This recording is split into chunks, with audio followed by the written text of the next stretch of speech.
And welcome to the Everyday Board Game Podcast with your host, Daniel. And Daniel. Daniel, it's been a minute. Yeah, it's been a couple weeks. It's really going to be longer because the people on the audio side are going to be like, what are they talking about? It hasn't been that long because I haven't uploaded in a while either. Right.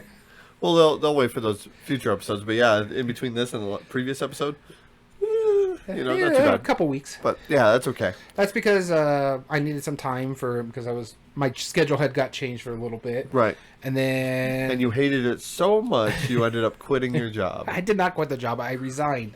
There is a difference. Because you hated your schedule so... No, I'm just kidding. No. And it wasn't a problem. It was just because my partner resigned. Oh, so they needed to push me to the further part of the week because there was no one else for me to work in the beginning part of the week. So I was like, okay, that's fine. I'm resigning anyways, and this is going to be my last week. So him and me resigned basically a week apart. Wow. Both of us had planned to resign, just didn't tell the other person, and they just lost a whole team within 2 weeks. Poor company. Yeah. In fact, poor company, they never opened his position. Yeah, I remember you talking about that last week during our game night. Yeah, his position never opened. Didn't care. Yeah, my position opened when I resigned, but where are they going to put him? So it's like they're not going to put him with someone. They're not trained, so let's see how that goes. But it is what it is. I'm working into getting somewhere else, so there's that. I don't want to talk about it too much. We've talked about it before, so if you listen to past podcasts, you might hear an inkling about it. Right. But honestly, other than that, and then what was it? There was that week, and then you last week couldn't make it because your son had a school function. Right. Yeah, he had a school concert. Which, all right. So the question is, do I want to go into the rant here on the podcast? So, side note, has nothing to do with board games. So if you want, skip ahead. Yeah. But yeah. So I went to my son's end of year concert, and he's in band. Mind you, hold on real quick. If you notice, like the video side of us, or we pause it and what are doing, is that my wife had to leave and go take care of some friends' dogs because they're going to Star Wars celebration. Lucky. So we have our office open and to our puppy in here. So there's going to be quite a few breaks. Yeah, he might pop up every once in a while. Yeah. So I went to this concert. Yeah. And everything's going fine at first. I'm excited to see my son. I know that he was only a part of like a 5-person group, right? Mm-hmm. It's pretty small, and they're all percussion. Sorry. And I knew my son is the only one who plays the melody and stuff, so he has a pretty important part. Yeah. Everybody else is just standard rhythmic, and he plays the melody. So I'm sitting there watching all of the bands perform one after the other, and then there's a pretty decent sized space to my right, where people could sit and whatnot. And this one lady with her infant, probably about 6 months to a year, give or take, sits down maybe a foot and a half away from me. I mean, I've heard this story. I know where this is going. Maybe a foot and a half away from me. And this baby, at first it's being fine, standard baby stuff, saying goo goo gaga and like noticing people on the outside going, it's like, it's fine. Totally fine. And it's something that I'm used to because I have 2 kids of my own, so it's like, it's fine. And as the night continued going on and on, I kept getting worse because it turns out this baby had the sniffles, and so as the nose started running, so did the coughing, and multiple times throughout the night I heard and during that cough I felt a splash on my arm every single time, like just a mist created from this baby's mouth, and it was the most absolutely just terrifyingly disgusting thing, and I kept cringing, and this lady, every once in a while she would try and like cover the cough, but you can't predict it. Not with babies. It makes that makes no sense. And then the baby starts getting hungry, so she's feeding the baby food and whatnot, and then after a while this baby starts like dropping its binky onto the stage, or not on the stage but the stands, which are already people are stepping and sitting on. Super gross. Kept picking up, plopping it right back in its mouth. No sanitation whatsoever. I think the mom gave up.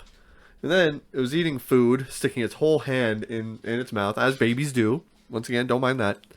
But then, so it gets antsy, and she sets the baby down to kind of like, wander around a little bit. Mind you, I'm a foot and a half away. This baby, immediately beelines it straight over to me and starts leaning on my leg. And this was the obnoxious part because, like, I kind of like looked over at the woman's like your son's leaning on me, like I'm not its dad, so kind of, and then it started getting louder, started coughing more on me, started getting worse and worse, and this is like an hour in of me just like I'm trying to scoot a little closer to my wife just to get out of the way, out of the crossfire of this baby's cough, and then the baby takes the lid off of one of its bottles and throws it to the next stand down. Like, okay, fine. And she was like, oh, this is a perfect opportunity to show how adorable this baby can walk. So sets it down. He's like, go get it. Go get it. And a bunch of people, like, they're all, like, watching this baby because it's in between songs.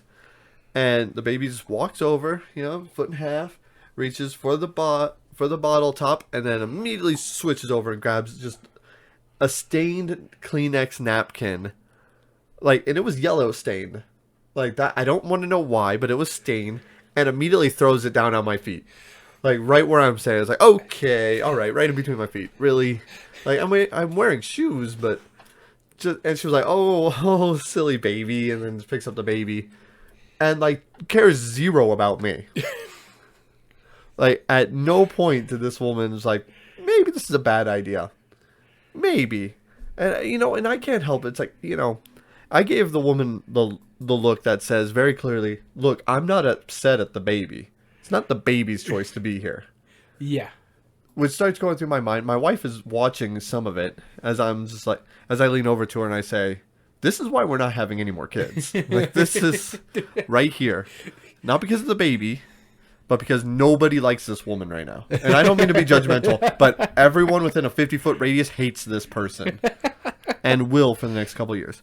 So I can't help but think it's like, well, maybe you should have left the baby home. Get a babysitter. Yeah. If you don't have a babysitter, maybe that's a sign, first off. Secondly, if the choice is between taking care of this baby and watching your son perform, well, clearly you're spending so much time with the baby. Son's neglected anyway. I mean, poor middle school kid. She doesn't care about whoever she showed up for band. She probably did. She was probably like an aunt or something, like somebody who had nothing to do with any of this. While everyone is just like watching this travesty. Well, we get back into the car. My wife saw all of this. I take like half the bottle of hand sanitizer and I'm just, spreading it around. And my wife has spray hand sanitizer and starts spraying my arm and my entire side just to delouse from the baby. I mean, And man. the yellow stained Kleenex. It was a yellow stained clean. It might not have been, it was like a napkin. So I'm hoping it was like a drink stain or something. Like somebody got some lemonade or something and it spilled. Like, just, dude. Like, sure, keep telling yourself that. That's what I'm going to have to. That's how I get sleep at night. It was super upsetting, And if you have a baby, fine, I get it. Like, I've gone through that twice. It's one of the hardest, most difficult things to do. But if the baby has the sniffles... and you still choose to bring it into the world, especially during like a pandemic, especially during pandemic time right now, it's like you better believe you're gonna get glared at. I just happen to be the one getting coughed on. Oh my goodness. Yeah, it was funny because you were telling us the story at game night the day after, and all three of us are just looking at you like, shifted away. You can leave now. It's fine. Leave your games. We'll play them. Right. Oh man. No, dude, I felt so dirty after that. I was like, I don't want to be here anymore. Like, darn it, baby. Who needed it? So that was my eventful week. I can't believe I can't express how much joy I had to miss the podcast to deal with that. So that's what happened last week, and I apologize for all the viewers who might have like flashbacks. Yeah, it's terrible memories of being coughed on by a baby. It's the worst. At least usually when people get coughed on by babies, it's their own baby. You got coughed on by someone else's baby. I got coughed on by some mysterious baby I've never seen before in my life, and I hope to never see again. Yeah, you probably end up teaching them. Probably. But, I mean, jeez. Like how can one woman be so oblivious? I mean, I get it. Everybody she wants to support her son. Yeah. By making everyone mad at her, by bringing... Well, it's kind of the same aspect with people who bring their infant to the movie theaters. It's like, loud noises, it's going to make the baby cry. Well, I deserve to go to the movie too. Well, And here's the thing: the baby doesn't know what it's doing Yeah. at that moment. So Like, don't it's bring like, it to a theater. It's like everybody is not hating on the baby for being a baby. Everybody's hating on you because we also paid to come to the movie Right. theater, or you Exactly. went to go watch your middle school son. Right, exactly. There are exceptions, like airplanes. You can't go anywhere. Fine, you can't just up and leave. Obviously, you fall a few thousand feet at least. But You know what I say about babies on the airplane? It's fine. I got headphones. right, exactly. Don't have headphones in a movie theater. Yeah. Right. Or an amusement park. Like, you shouldn't hold on to the baby on the roller coaster. That's dangerous. Like, why would you endanger your child that way? So I assume this mother would, just by my past experience. Anyway, let's get off. Let's the get back off. You Everything got that's me all going on. riled up thinking about Yeah, gross no. babies. Yeah, and especially since I need get my head out of the news, Right. because today some sucks. Today's some terrible news, but what's not terrible is Pandasaurus Games. Yeah, and that's wow, what- that is a hard transition. Yeah. I'm so sorry, Pandasaurus. Let's talk some board games though, because Yes. I, for one, love Pandasaurus, and it is quite amusing to me when we did our top 8 debate. Very few of their big games made it into the top 8. Yeah. Now we should also explain that we've done a board game breakdown of Pandasaurus before, Yes. and at the time we've played a few more games since then, of course. But what I was really surprised by is the vast majority of games from Pandasaurus I have played, except for like their biggest one. The biggest one, yeah. That is the That's only why it's not rule. on our top 8. That's why. So, we're gonna give you a heads up right now. Dinosaur Island, Dinosaur World, neither of those, or the Roarin' Right. I've not played a single one of those. Not due to not wanting. It's just it's never been that option. I used to own Dinosaur Island. Got rid of it because it didn't get played all that much. Okay. And also, like in our gaming group, my wife did not like it. So it's mainly just going to be played by one person in this Right. group because And they own it. yeah. So Yeah, at it's least a good one of us own reasoning. it. I have played the Roarin' Right, and we'll talk about it a little later, but I don't see why owning that because it's too complicated to play in some other groups. Yeah. It's kind of like Hadrian Wall. Not as difficult as Hadrian Wall, but just right up there for a flipping right. Yeah. Or a rolling right, whatever. And then Dinosaur World, I own it, just haven't played it. Makes sense. It's just because we've been going through a cycle lately in our game group as we play like small games if we can, but one person get a big game off their shelf. Yeah. I'm keeping an eye on it. Yeah, so like I mentioned, the puppy's in here with us. Yep. So hopefully we won't get too distracted by the puppy. But either way. He is also adorable, so. Yeah. So that justifies all of the wrongdoing it's ever done. All right. So Pandasaurus, our top 8 Pandasaurus games that you and I have both played.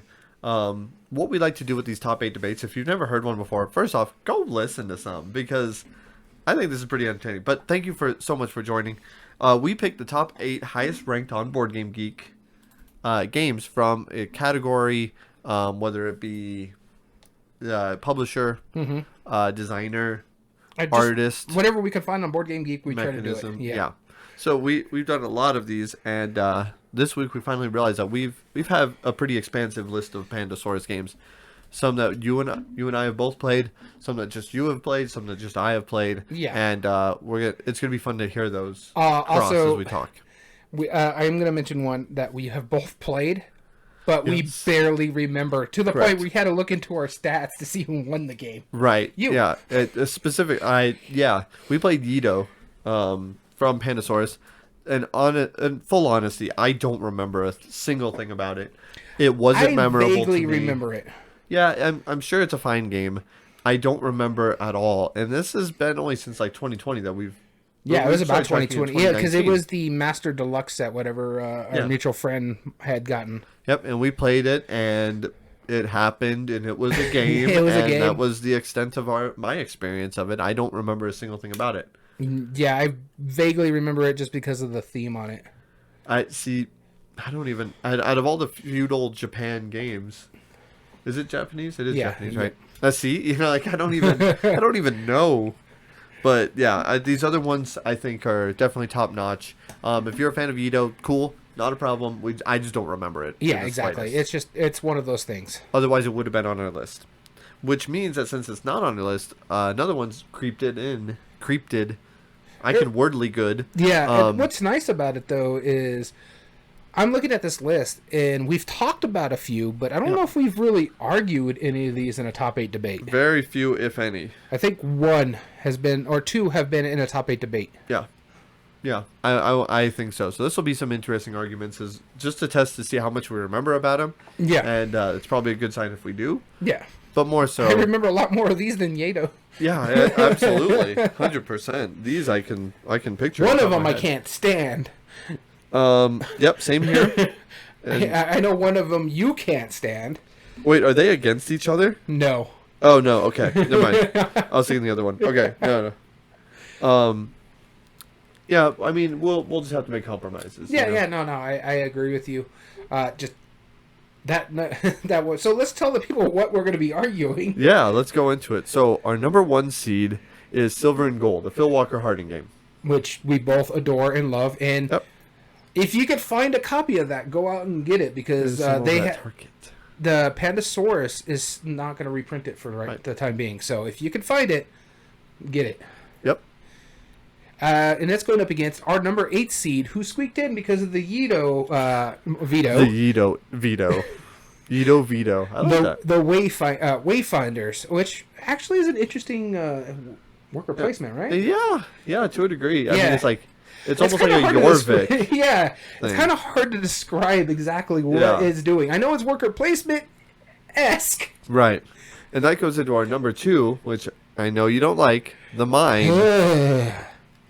Going up against our number 7 seed, Sonora, which I think, if I remember correctly when we played it, all of us were really looking forward to this, and a lot of us were really disappointed with it. I wasn't super disappointed. I did like it, but maybe that's because I owned it.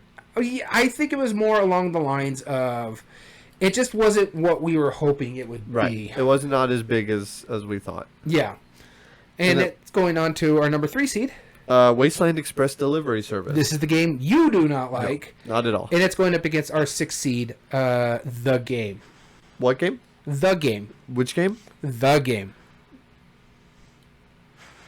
And our number 4 seed, Ohanami. Going up against our number 5 seed, Machi Koro, which is actually one of your favorite games of all time. Yeah, it is. It does stay up there, huh? Yeah. Doesn't it? And it's just because a lot of it nostalgia, memories. Yep. It's one of the first Pandasaurus games, really, that they brought in. Actually, yeah, I was going to say it's probably one of the first ones I've ever played of theirs. Right. Yeah. Because at the time, the only one I've actually ever saw Pandasaurus for the long before like Dinosaur Island and stuff like that was Tammany Hall. Right. Never played that one. Right. Exactly. So are we doing what we've been playing? No, we're doing our honorable mentions, our personal honorable mentions. That's right. What we playing is for the other podcast. I was just wondering why you pulled it up. All right. So, no, this is just for the listing. Got it. Okay, cool. That. All right, so let's talk about our honorable mentions. Give them a few more minutes because we posted a little later than we tend to. Let's pull sorry. Yeah, I'll readily admit I didn't put the poll up quick enough because I got kidnapped today by my wife to go to the movie, so I'm sorry. How dare you spend time with your loved one? How dare you? Well, our number 3 honorable mention. We'll be starting with you. And my number 3 is, I mentioned it earlier, and it's just squeaked in here because I did want to kind of talk about it a little. And it's the Dinosaur Island Rawr and Right. It's the stupidest name ever. And honestly, it's not a bad. I don't know. The one where it's trying to combine a meowing with memory, like meowery, like that. That was it's by like Stronghold Games. No, that's the dumbest name. I don't know. Rawr and Right is right up there. That's at least it makes more sense. No. So it's a decent flipping right, if I remember correctly. It's interesting because it plays a lot like Dinosaur Island. You have to do something, and you're just like, it is a roll and right because you got to pull like the dice. It's like you pull 2 dice or several dice. I can't remember exactly. It's been a bit since I played it. But then you take it for this, and if you do this, it gives you security problems. So you got to make sure you're taking all this. And if you're playing 2 players, it's got slightly different roles than I think 3 players or stuff like that. I only played the 2-player. And you're building your park, and you're trying to connect different areas to get certain points before the threat level goes up and before the end of the game. It's interesting. You're drawing on, and it's a massive sheet. I've seen dry erase boards smaller than these sheets somewhat. For a flipping right, it's pretty big. Yeah. And it's just, you have to try to connect your park. You're trying to connect to here to get the points for that. Because you're only going to get the points for the furthest exit you have, depending on the round. It is so intriguing, but yeah, it's the reason why it's this far is because it takes so long. I couldn't complete that game. I only played like halfway through, and I had to leave to go pick up my wife. Yep. That's but fair. if you get a chance to play it, try it out. It's interesting. It's intriguing. It's basically a full game in a small product because it takes about 30, 45 minutes for a roll and write. I equate it to Hadrian's Wall on complexity, just slightly lower than that, but time and length, pretty close. Nice. Very cool.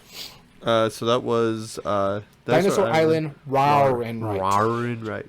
All Wow. right, my number 3, before I go on to my number 3, the reason why I'm excited to do this top 8 debate with Pandasaurus Games is that I've always found that their games, they're always willing to take a chance. If the game is fun and they appreciate innovativeness. And difference.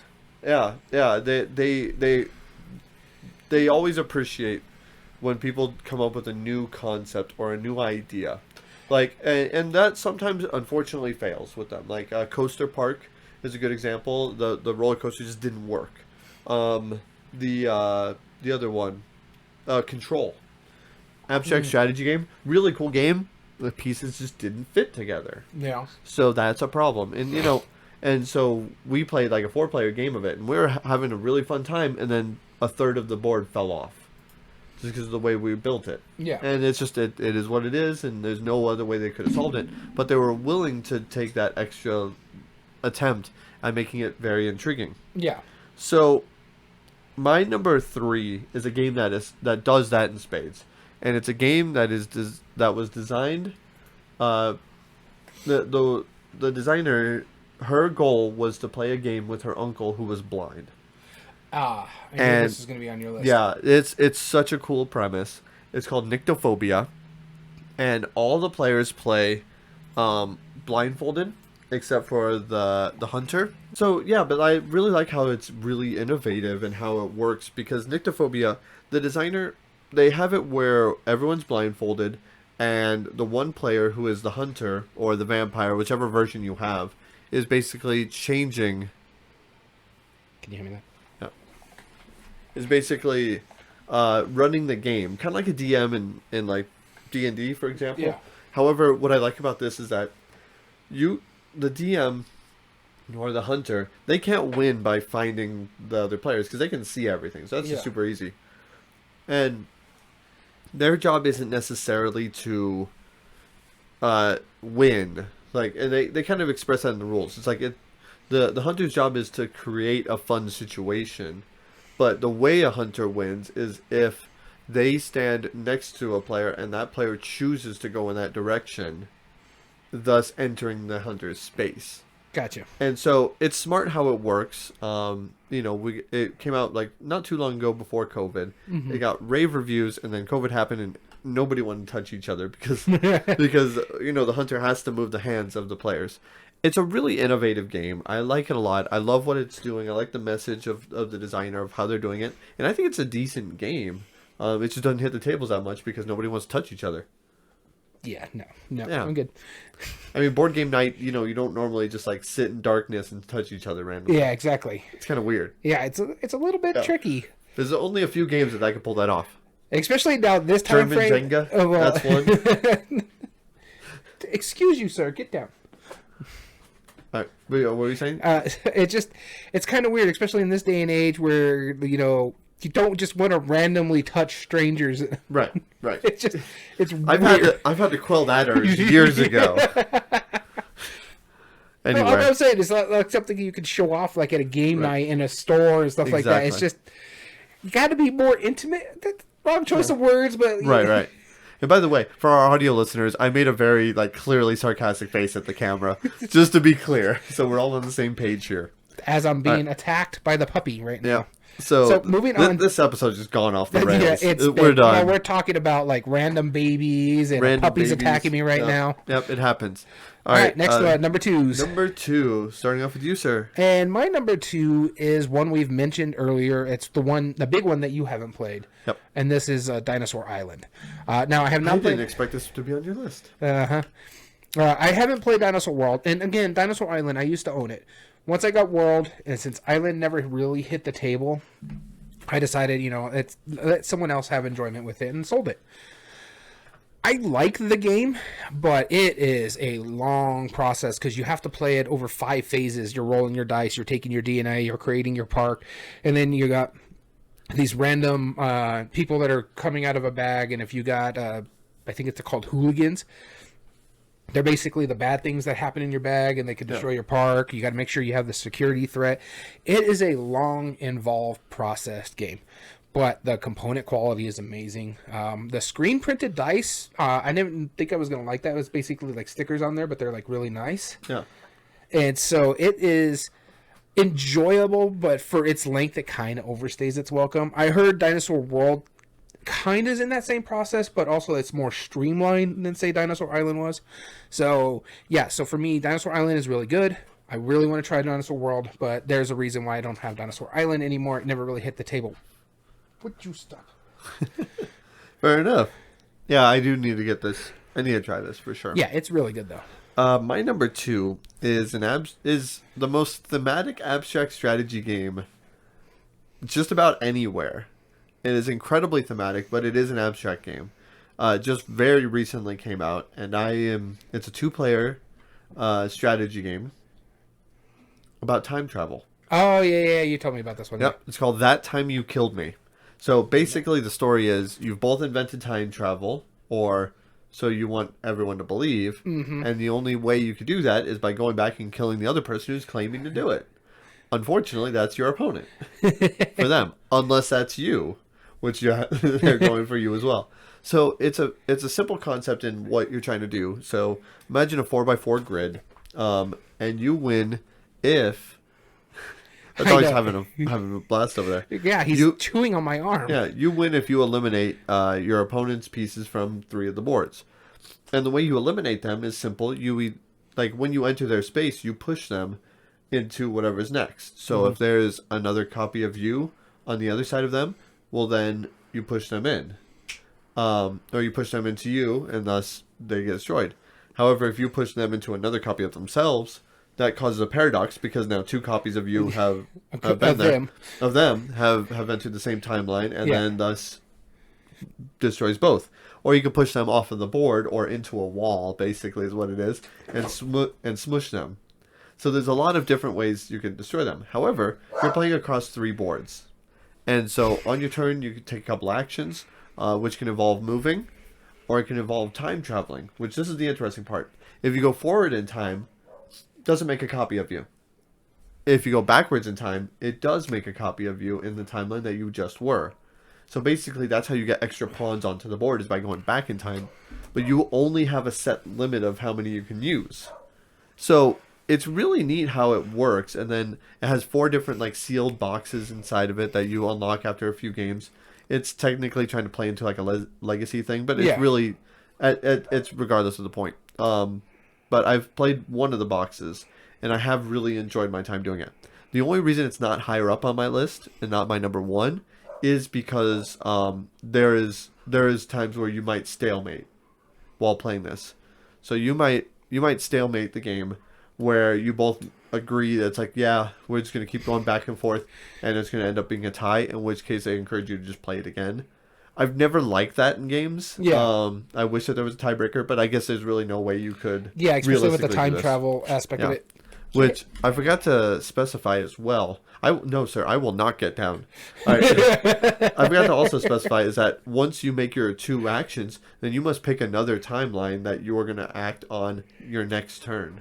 So if I'm in the future board and I make my 2 actions, I must either do present or past board. And so you can kind of see the intent of the other players a turn ahead, and you can respond accordingly. So it's kind of cool how that works. And so I think my wife left the front door open. That's why we're hearing other dogs barking. She's just trying to sabotage our episode. Yeah. Next, we're going to have some stranger with a baby in here, and they're going to be coughing on you. This is just, it's going to be one of the most random episodes. So if you hear dog barking, or if you watching the video later, you see my puppy scratching at me. Yep. He's actually watching us right now. He's leaning on me. I'm okay with this fact. All right, and then he wants to come say hi, apparently. I don't think he'll appear in the shot, but it's worth a try. All right, our number one honorable mention before it gets too late. All right, there you go. Hey, it's me, and this show is going off the rails. Yep, my number one honorable mention is The Loop. Speaking of time travel, this one is a cooperative game where you're working together to try to stop Dr. Foe from destroying the timeline, I guess you could say. He's making replicas of himself and just trying to control the timeline, and so you're going from the past to the future and just going through a pattern of cycles to try to defeat him.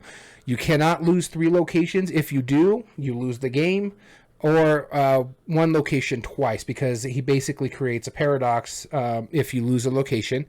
Once that paradox happens, if you lose 3 of those locations, you lose. If you gonna put a second paradox in a location that's already lost, you lose automatically. So it's scenario based in a sense, so you have different setups, different things that's going on, you're playing different characters. It has an intriguing timeline aspect of it, so you're fast forwarding, but you're also rewinding in a sense. You're leaving cubes for other people to use in that timeline to defeat the Dr. Foe's replicas and stuff like that. It's quite interesting. They just announced an expansion for it soon. I want to get it to the table again. I really enjoyed it the first play. So I want to see how it goes. So for me, my number one honorable mention is The Loop. Very cool. And my last honorable mention is a game that I just picked up fairly recently. It is a roll and write. And I own it now. And now, do you really? Now, yeah. Oh, did you get it? Yeah, I got it last week, just Thursday. Have you played it yet? No, Well, it would have been on our list had you, I think. Yeah. Honestly, I don't think it was high enough. Oh, maybe not. I don't know. It's Trek 12. Yeah. Bruno Cathala. That's why I bought it. Yeah, great, simple roll and write. What makes this roll and write different is that you have a map of a bunch of different circles over a mountain face.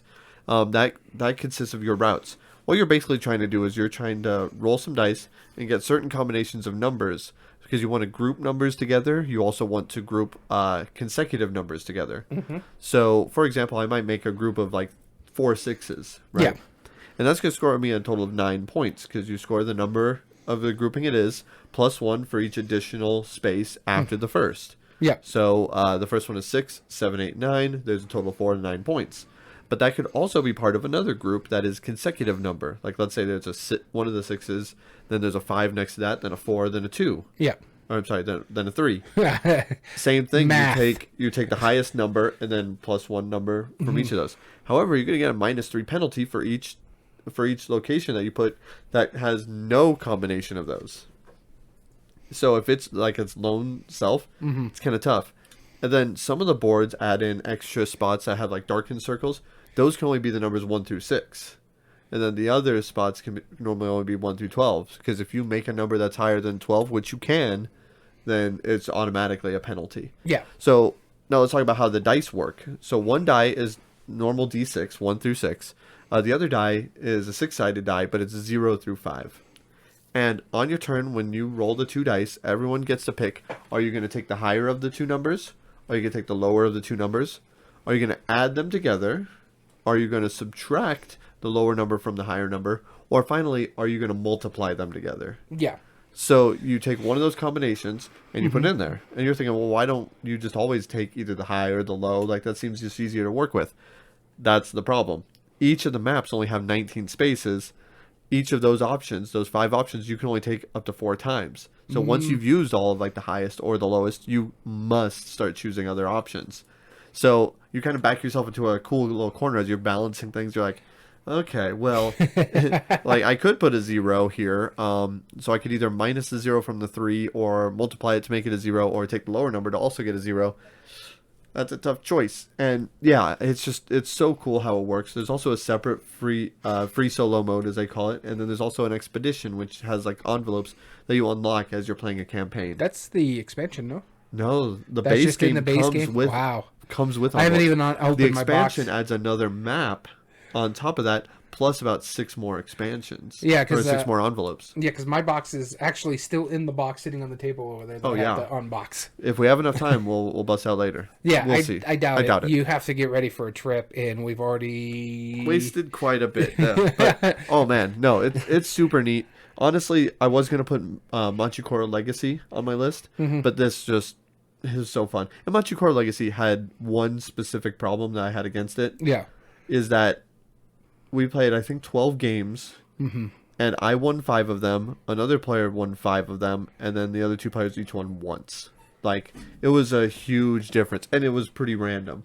It was fun, but once I started getting really good at it, like, almost nobody could catch up. Yeah. So it was kind of unfair for them, and it wasn't as fun. That's for the how players. I feel about regular Manchikoro too. Right, and that's fair. That's fair. Since then, other Manchikoros have gotten better.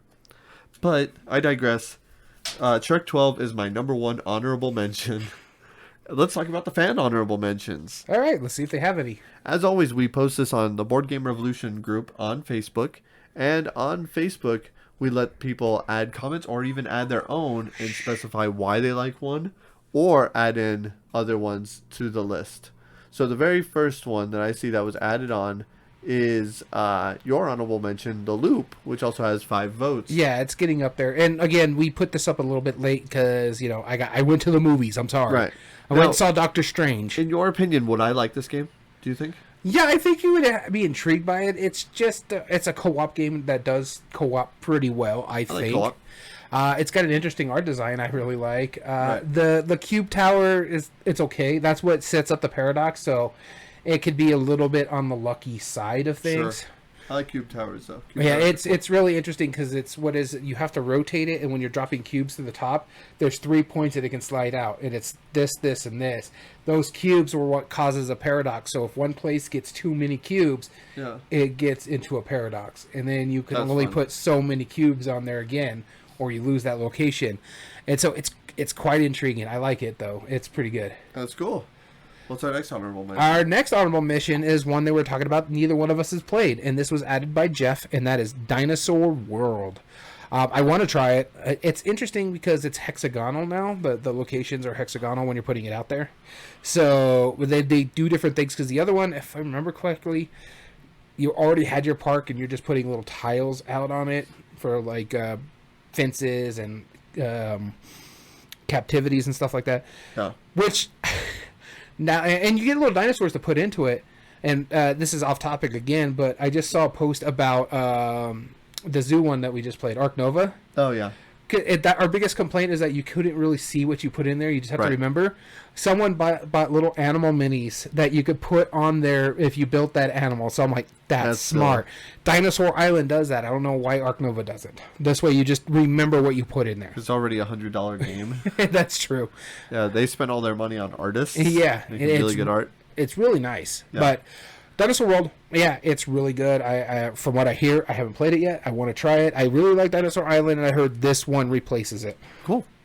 We'll have to play it sometime. And then... That's it. Looks like comments now.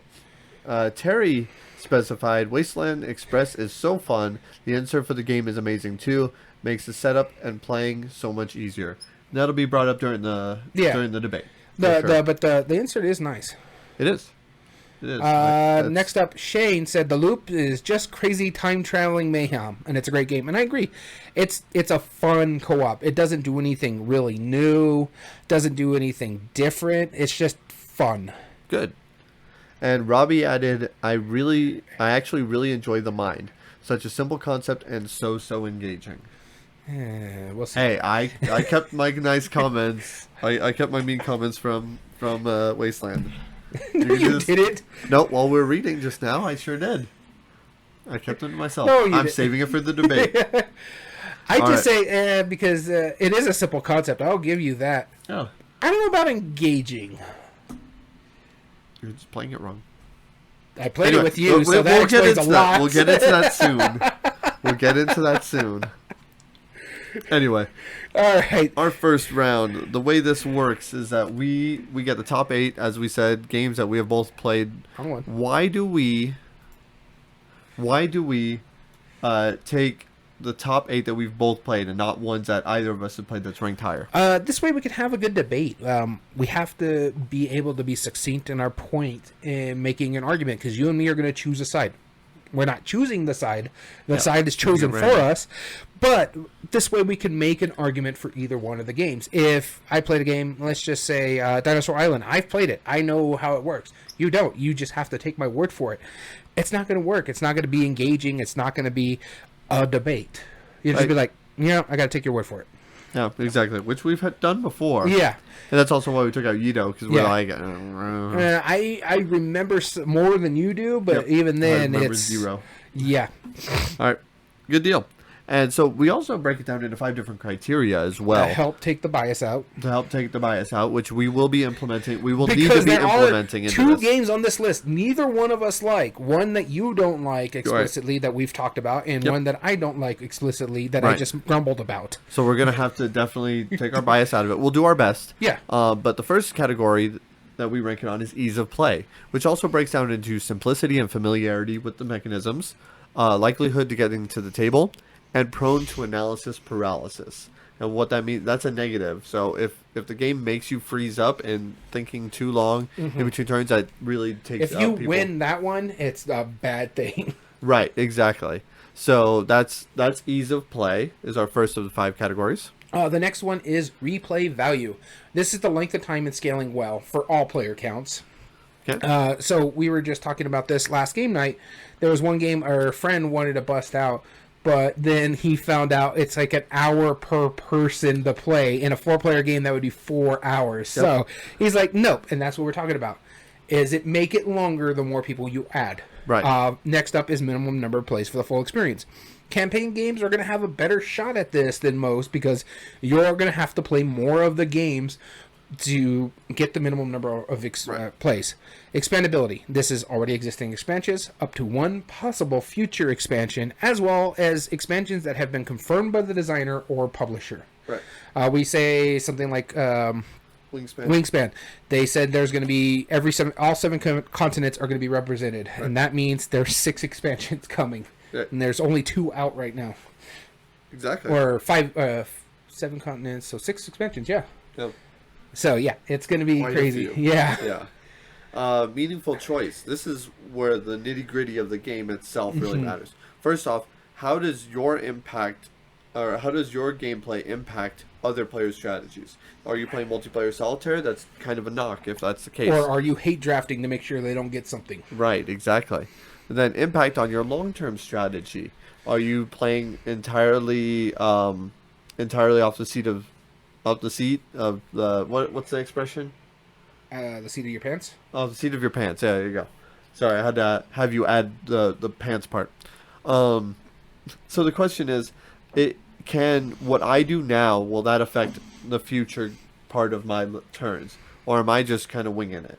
That's a big thing that we consider. Honestly, that's most of the games I play. Yeah, not that tactics are bad, but at the same time, if you're just waiting for other people to play, and you're like, well, I'm just going to ignore everybody else until it's back to my turn, then I'll figure stuff out. That's not really a fun experience. And then finally, do arbitrary choices make an impact on the game? And we found examples of both, where everything is such a good option where it doesn't matter what you play because you're going to have a good move either way, or such a bad option where it's nothing really matters, so let's just throw it out the window. And next up is game immersion. Does the game fit the category best, or the theme matching the mechanism? This one is, I guess, the theme matching the mechanism, really. This changes as we go. Right.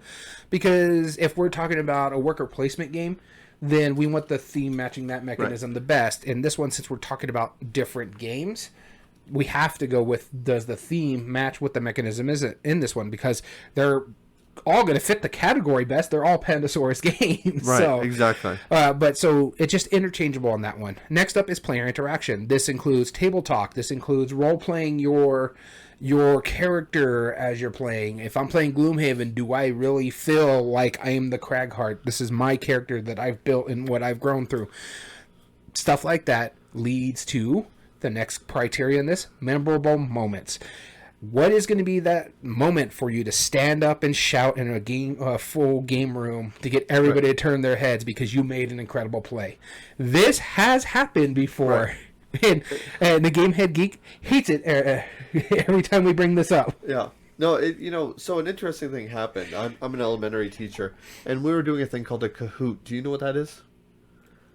It's kind of like a big group like quiz thing, right? Yeah, you can make your own quizzes. I've heard about it. And everybody because logs in with a code. I follow a teacher on TikTok. Right. You make like your own quizzes, and everybody follows with a code, and then everyone they create their own username, kind of like one of the pub quizzes that you would have like at like a sports bar and stuff. They have some TVs that do it, and so a Kahoot is something you can use in a classroom to do that. Now we made one, and we had one of our teachers afterwards said, it was like, this student, you're never sitting them next to me again. And I said, why? What happened? And he was like, this kid's a know-it-all. Like, this kid, every single question said, who wrote these questions? These are stupid. And she would reply, I wrote them. Like, are you implying that I'm stupid? Like, why are you doing that? And then I had other kids who were so competitive that they would just be like you needed an exorcism by the time of that. They're like slamming the table, like, ah!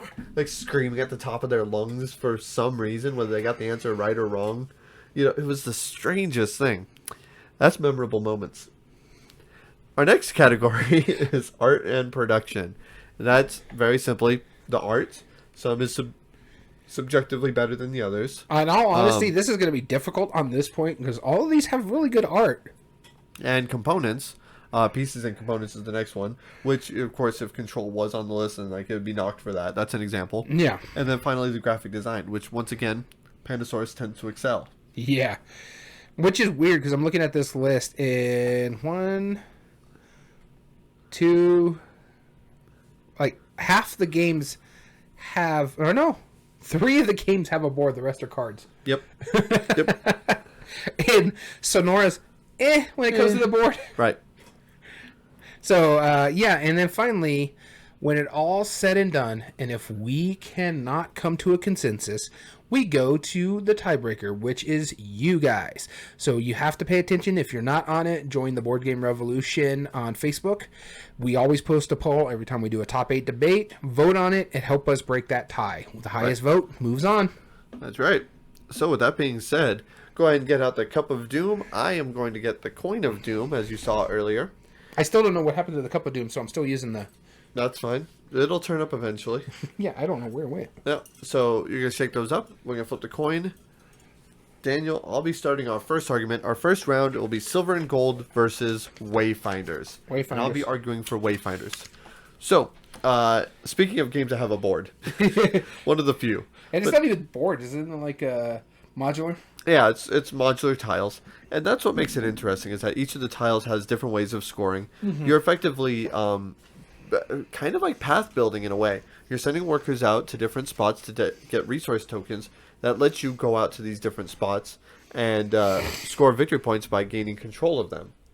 What makes this game really intriguing, first off, the pieces are really fantastic. Those tokens that are in there, the plastic bits, those are really satisfying to pull from the bag. They're functionally really good. The board works really well because it is a double-layered board, and so the pieces do slide in pretty well.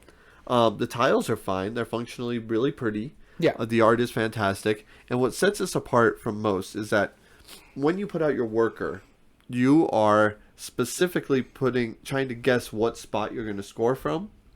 Because when a certain number of workers are out on a spot, you can trigger people to take it. And it doesn't have to be yours. No. You can trigger anybody to take it, and then starting with the first worker takes the top tile, and so forth. Yeah. It makes it really an interesting decision, because I might be able to see that you're going for something. And I might try and jump ahead of you or behind you, depending on if there's a token I want. Because then you'll probably trigger it to score. Yeah. Or I might just score it right then and there to mess you over.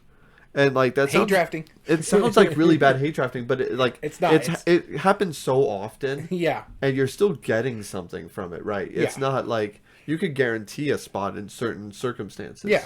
It's just it's a really interesting way where you're either pulling back the workers, sending them out, moving your things around. Once you gain control of different places, you gain extra abilities and victory points for that. And when you do that, you also have a permanent path as well. And what's even cooler is that when anybody makes a path on those, you are going to be you could jump across anybody's path, anybody's wayfinding, to get to these farther away tiles that at the beginning of the game are really difficult to get to. Yeah. I like it a lot. I was really impressed and blown away with it.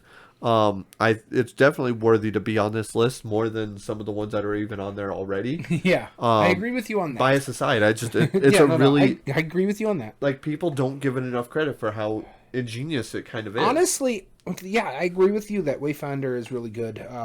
It kind of got lost in the shuffle, I think, because honestly, you never really heard about it when it came out. Right. And then we saw it, and I played Gamehead Geek's version, and you also have a copy of it. And I think his version was something you did a trade for. Something like that. Yeah, because I think it was one of our trips where we were doing our trade-ins, and you and him traded games. And so I was intrigued by it. I really enjoyed it. I had a good time with it. It's just, again, it's one of those things that just got lost in the shuffle. It doesn't really do too much different. It tries to do something different, but it just, again, lost in the shuffle. Mind you, that it came out right before the pandemic started, and there was a glut of games during that time period too. So, and it's going up against one of our favorite games that we've talked about a lot. And all I gotta say, more so you. I like this. This is definitely not my favorite from this designer. In fact, probably not in the top 5. I wouldn't. I played this a lot. About 20 games. Yeah. So the first thing I have to say is Phil Walker Harding. Yes. Yeah. So this is Silver and Gold. I mentioned it earlier. If you could find a copy out there, and sometimes some of them are still in Target and stuff like that, get yourself a copy, because Pandasaurus has said there's no plans to reprint it right now. Right. And this is a phenomenal, quick filler game, honestly.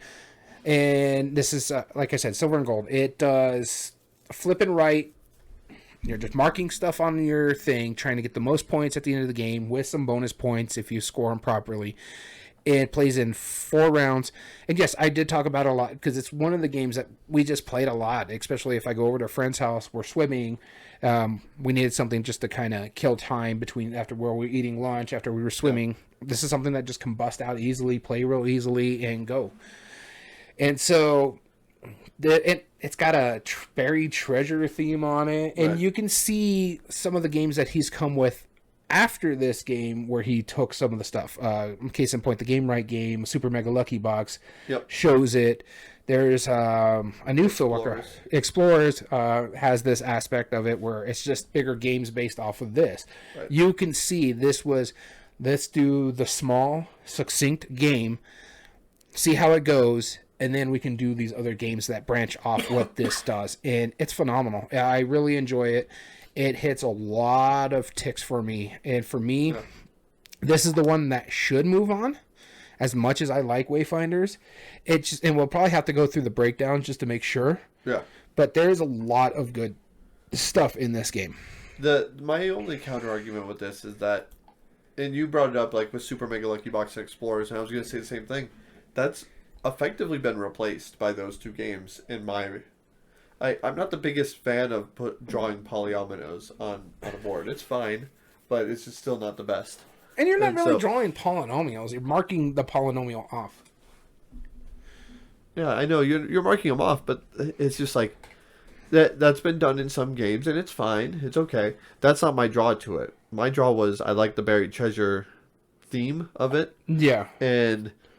Explorers just hits that in spades, and it took everything that he learned from Silver and Gold, and he's replaced it for me. I say this about that: Silver and Gold walked for Explorers to run. You can see if this didn't hit, would we have Explorers? This was actually a big hit, so much so. How many times did you show this to people that eventually got bought right away? Bought copies immediately. Yes, quite often. I'm just saying, like right nowadays, like. It seems like it's been done, and I'm not saying it shouldn't go on. I do think it probably will. I just that little caveat. It's since fallen on my list of Phil Walker. Well, yeah, it's fallen on my list too because I like Explorers. I think it's really good. I think that is if you want a more a meatier version of this game. Explorers is the way to go. If you want something that's simpler and just fun, then Super Mega Lucky Box. Yeah. But I still enjoy Silver and Gold for what it did. Yeah. But you can't... It was the first game where you're drawing on the cards, too. You can't punish it for being replaced by other things. We're not talking about that. We're talking about this game. Well, I'm talking as it compares to Wayfinders. And while Wayfinders, that little kind of like push and pull of where you position your workers to which tokens you've done, very few games have done that. A lot of people have done Silver and Gold style stuff. Including Phil Walker Harding. Including Phil Walker Harding alone. Like, it's just, I don't know. Let's break it down just real quick, just to make sure. Easy play, hands down, Silver and Gold. Yep. Replay value, probably Silver and Gold as well. Yeah, because Wayfinders, it doesn't really change all that much. The only thing difference is the board. Although the production is better in Wayfinders. I'll agree with you on that. To a degree. Replay value, probably, or we said replay value is Silver and Gold. Meaningful choice. This one's a tough for me. I would say Wayfinder just because there's more choices per se. Right. The main thing about this is that you have to pay attention to what cards are taking, what bonuses you can get, stuff like that. But you're also beholden to what cards are in the row. Right. And you've got to pay attention, like, when do I do the palm trees? Because there's only 2 right there. I'm only going to 2 points. But if something gets taken, then it's down to 1 point. Right. I don't disagree with that. I would say meaningful choice would probably go to Silver and Gold. Just barely, because even though the worker placement is a really interesting strategy, there's so much of just constant, like, oh, well, even if I don't get this, I still have something as a consolation, and I can go for it later. I just don't get it right away. And since it's not immediately obvious what everyone's going for, it's tricky. Long-term strategies, definitely Wayfinders. Yes. Other player strategies, would that be Wayfinders as well? Yeah, that's why I said meaningful choice goes to Wayfinders. So game immersion. Let's talk memorable moments is definitely the Silver and Gold. I agree with that. Yeah. Player interaction. I mean, I don't feel like I'm really interacting much role playing, regardless of which game it is. So I think that's a wash. Yeah. But does the theme match the mechanism? I mean, you are route building in Wayfinders. Yeah, in a sense. But the thing is, with Silver and Gold, you are trying to get more treasure than the other player, and you feel that because, honestly, you're saying like player interaction, it's kind of a wash. When someone takes like the treasure trophy away from you, more people get angrier and angry as you go. Yep, that's true. So then let's give it to Silver and Gold, just barely. Just barely. But yeah, I'm not going to say I would not be upset if Wayfinders went on. No. I like Silver and Gold. It's probably one of my favorite games on this list. But I liked Wayfinder for what it did. Right. Cool.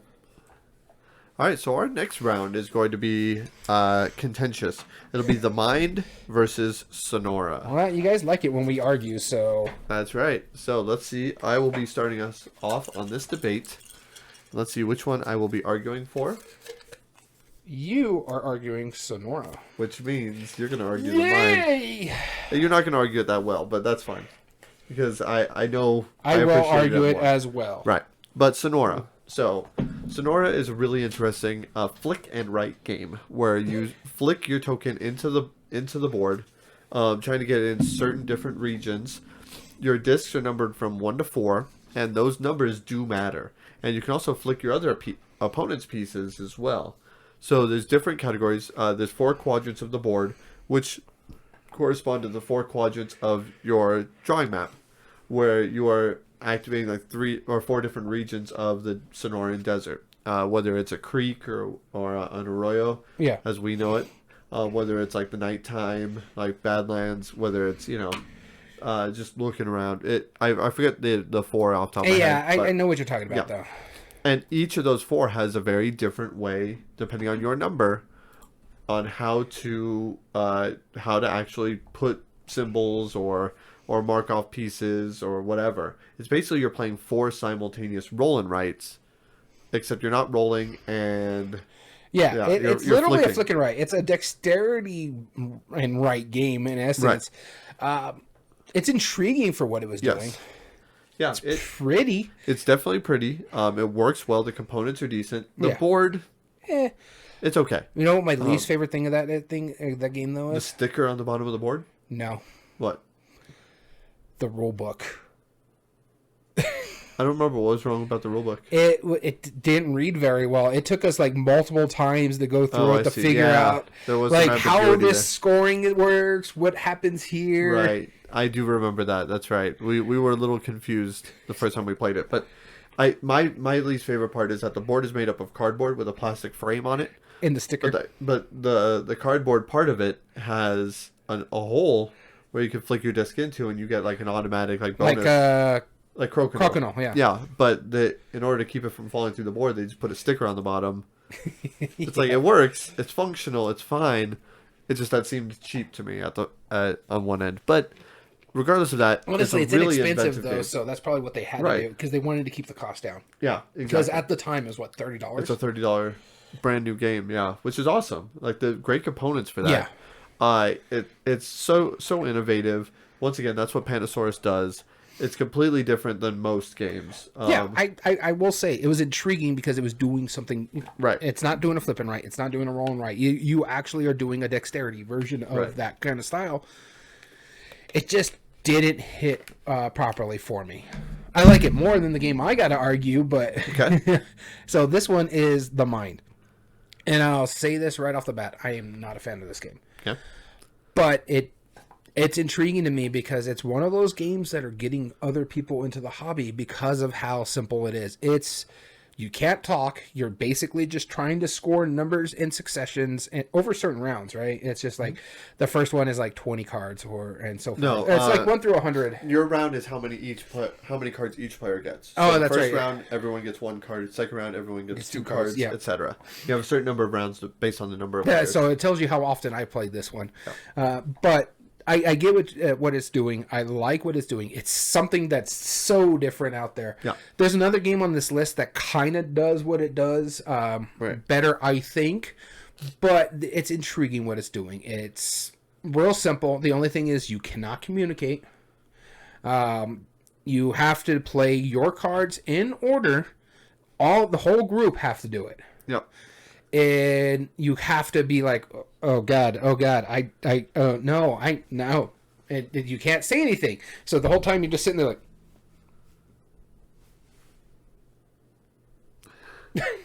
not really supposed to do that either, but no.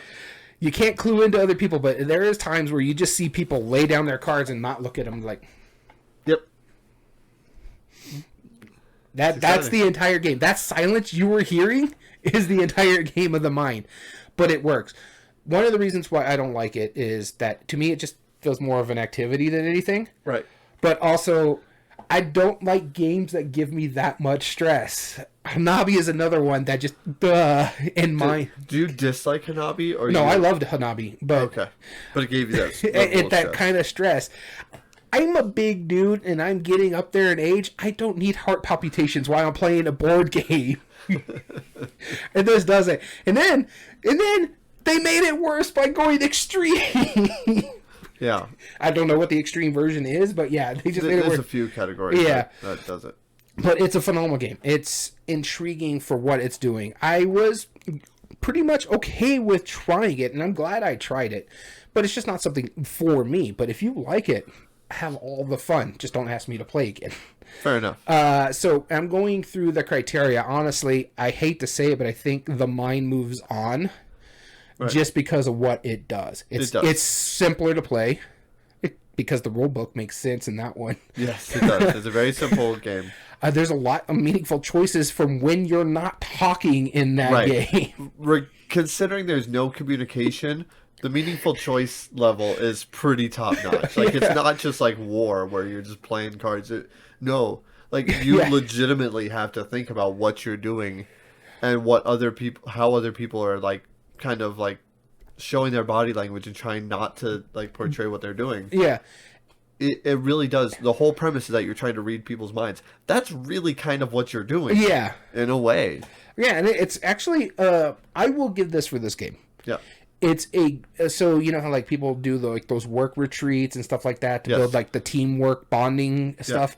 This is the game that would be good for that. Right. In fact, I say it wins at least 3 of the categories we were talking about. Yes. The meaningful choice, ease of play. The other one is game immersion. It does tend to lead to a lot of memorable moments. Yep, it really does. Yeah, I remember you and I played, and we got pretty darn far. That's like one of the farthest I've ever gotten in that game. Yeah. And still it was stressing me out. It's like, again, we joke about it. I'm not a big fan of the game, but it's a good, or the mind, because I don't think of it too much of a game, but I understand why people like it. I'm not a big fan of it, but I think it should move on. I agree with you. Mind is moving on. So very good job of keeping your bias out of it. So Sonora, to me, really only wins art and production. Art and production, yes, and technically. Replay value, maybe? I don't think replay value, though. No. Just because the way the mind works, because the cards are getting shuffled, you kind of know already how to play.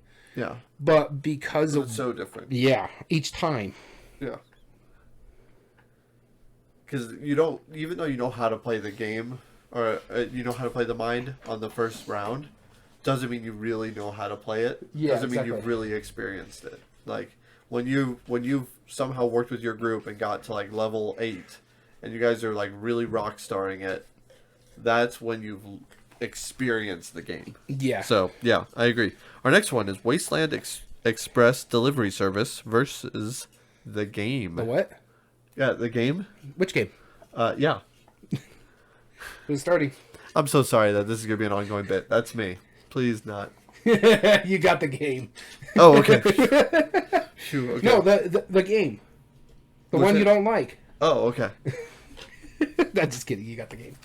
All right, so The Game. Also known as The Game on Fire. We're just joking around over here. So, technically, it's known as that. Yeah, that's how you have to find it on BGG. Yeah. Because The Game doesn't find it. The Game on Fire was the American version with Pandasaurus that had the optional On Fire expansion to it. I do also prefer the Target brand version of The Game. With the better art. Creepy art. I mean, it was nominated for the Spiel. So, first off, I'm already intrigued by that. Yeah. Because any game that's nominated is probably a fun game, more often than not. Mm-hmm. So this game, the way it works is that it is a cooperative game. You have the numbers 1 through 100. Mm-hmm. You deal out a certain number to every player. You can play 1 or 2 on your turn, but you must play a minimum of 1. There is 4 piles, 2 of which go in ascending order, 2 of which go in descending order. So, for example, if I have a 40 on the ascending pile, I can play a 41 or higher. Only cards that go increase from the last previously card played Except if you have exactly 10 in the opposite direction, you may play that instead. So in that previous example, if I played a 40 on the ascending pile, somebody else could play a 30 and then a 20, as long as you're decreasing by groups of 10. Yeah. All you have to do is make it through the deck. Then you've won. It sounds simple. It sounds simple. It's not simple. It is a difficult task to do. And especially what makes this interesting is that when you jump back, like that's a fun move that a lot of people like to do. I've seen somebody like, and they love every minute when they do it. It's like they're at 50. They're like, all right, I'm going to play 98. It's like, why would you play at 98? Like, because I'm playing an 88 now. You know, they're like so happily like play the higher number, then bounce it back, you know, or vice versa. And it's really entertaining when that happens. And the thing is like you have limited communication in this game. Yes. We mentioned the mind earlier. There's no communication. There is limited communication in this one. Yeah, you could say like, don't play on this pile, or I'm planning on taking care of this one. You can't say what number you have, but you could say, if you guys can avoid it, don't touch that. But then it's like there's times where people are like, that's the only card I can play. I have to play on that pile. I'm sorry, and then they play it, and you're just like, it's kind of like the I'm so sorry in the game, right? It's super fun. It's super immersive for a fun little simple card game. Co-op too. Yeah, and like you just have the numbers 1 to 100. Yeah, 104 cards because you have the 4 cards that start it. That's the game. It's really simple. It didn't need to be more complex. Now, and I know this will come up later. The game Quick and Easy. The one that had the 5 different colors and there's only 50 cards. Mm-hmm. I prefer that between the two. Really? But I do still like this one a lot. I intrigued by that one, but I'm like, I like the game so much Yeah. that I don't know if I need that smaller version. Well, you also like numbers.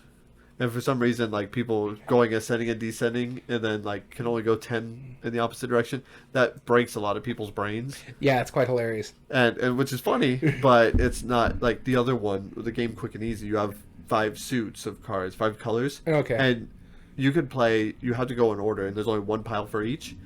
But you can ignore that requirement if Okay. you play a card of the same color. So if I play a green on a green, it could be any number.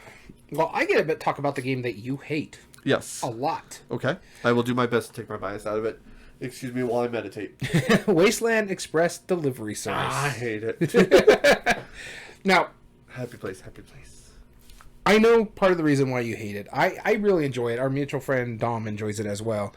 We're the only two that own it in the group. And in fact, our mutual friend Gamehead Geek enjoys it. He doesn't own it. He doesn't need to because it's a game that he's...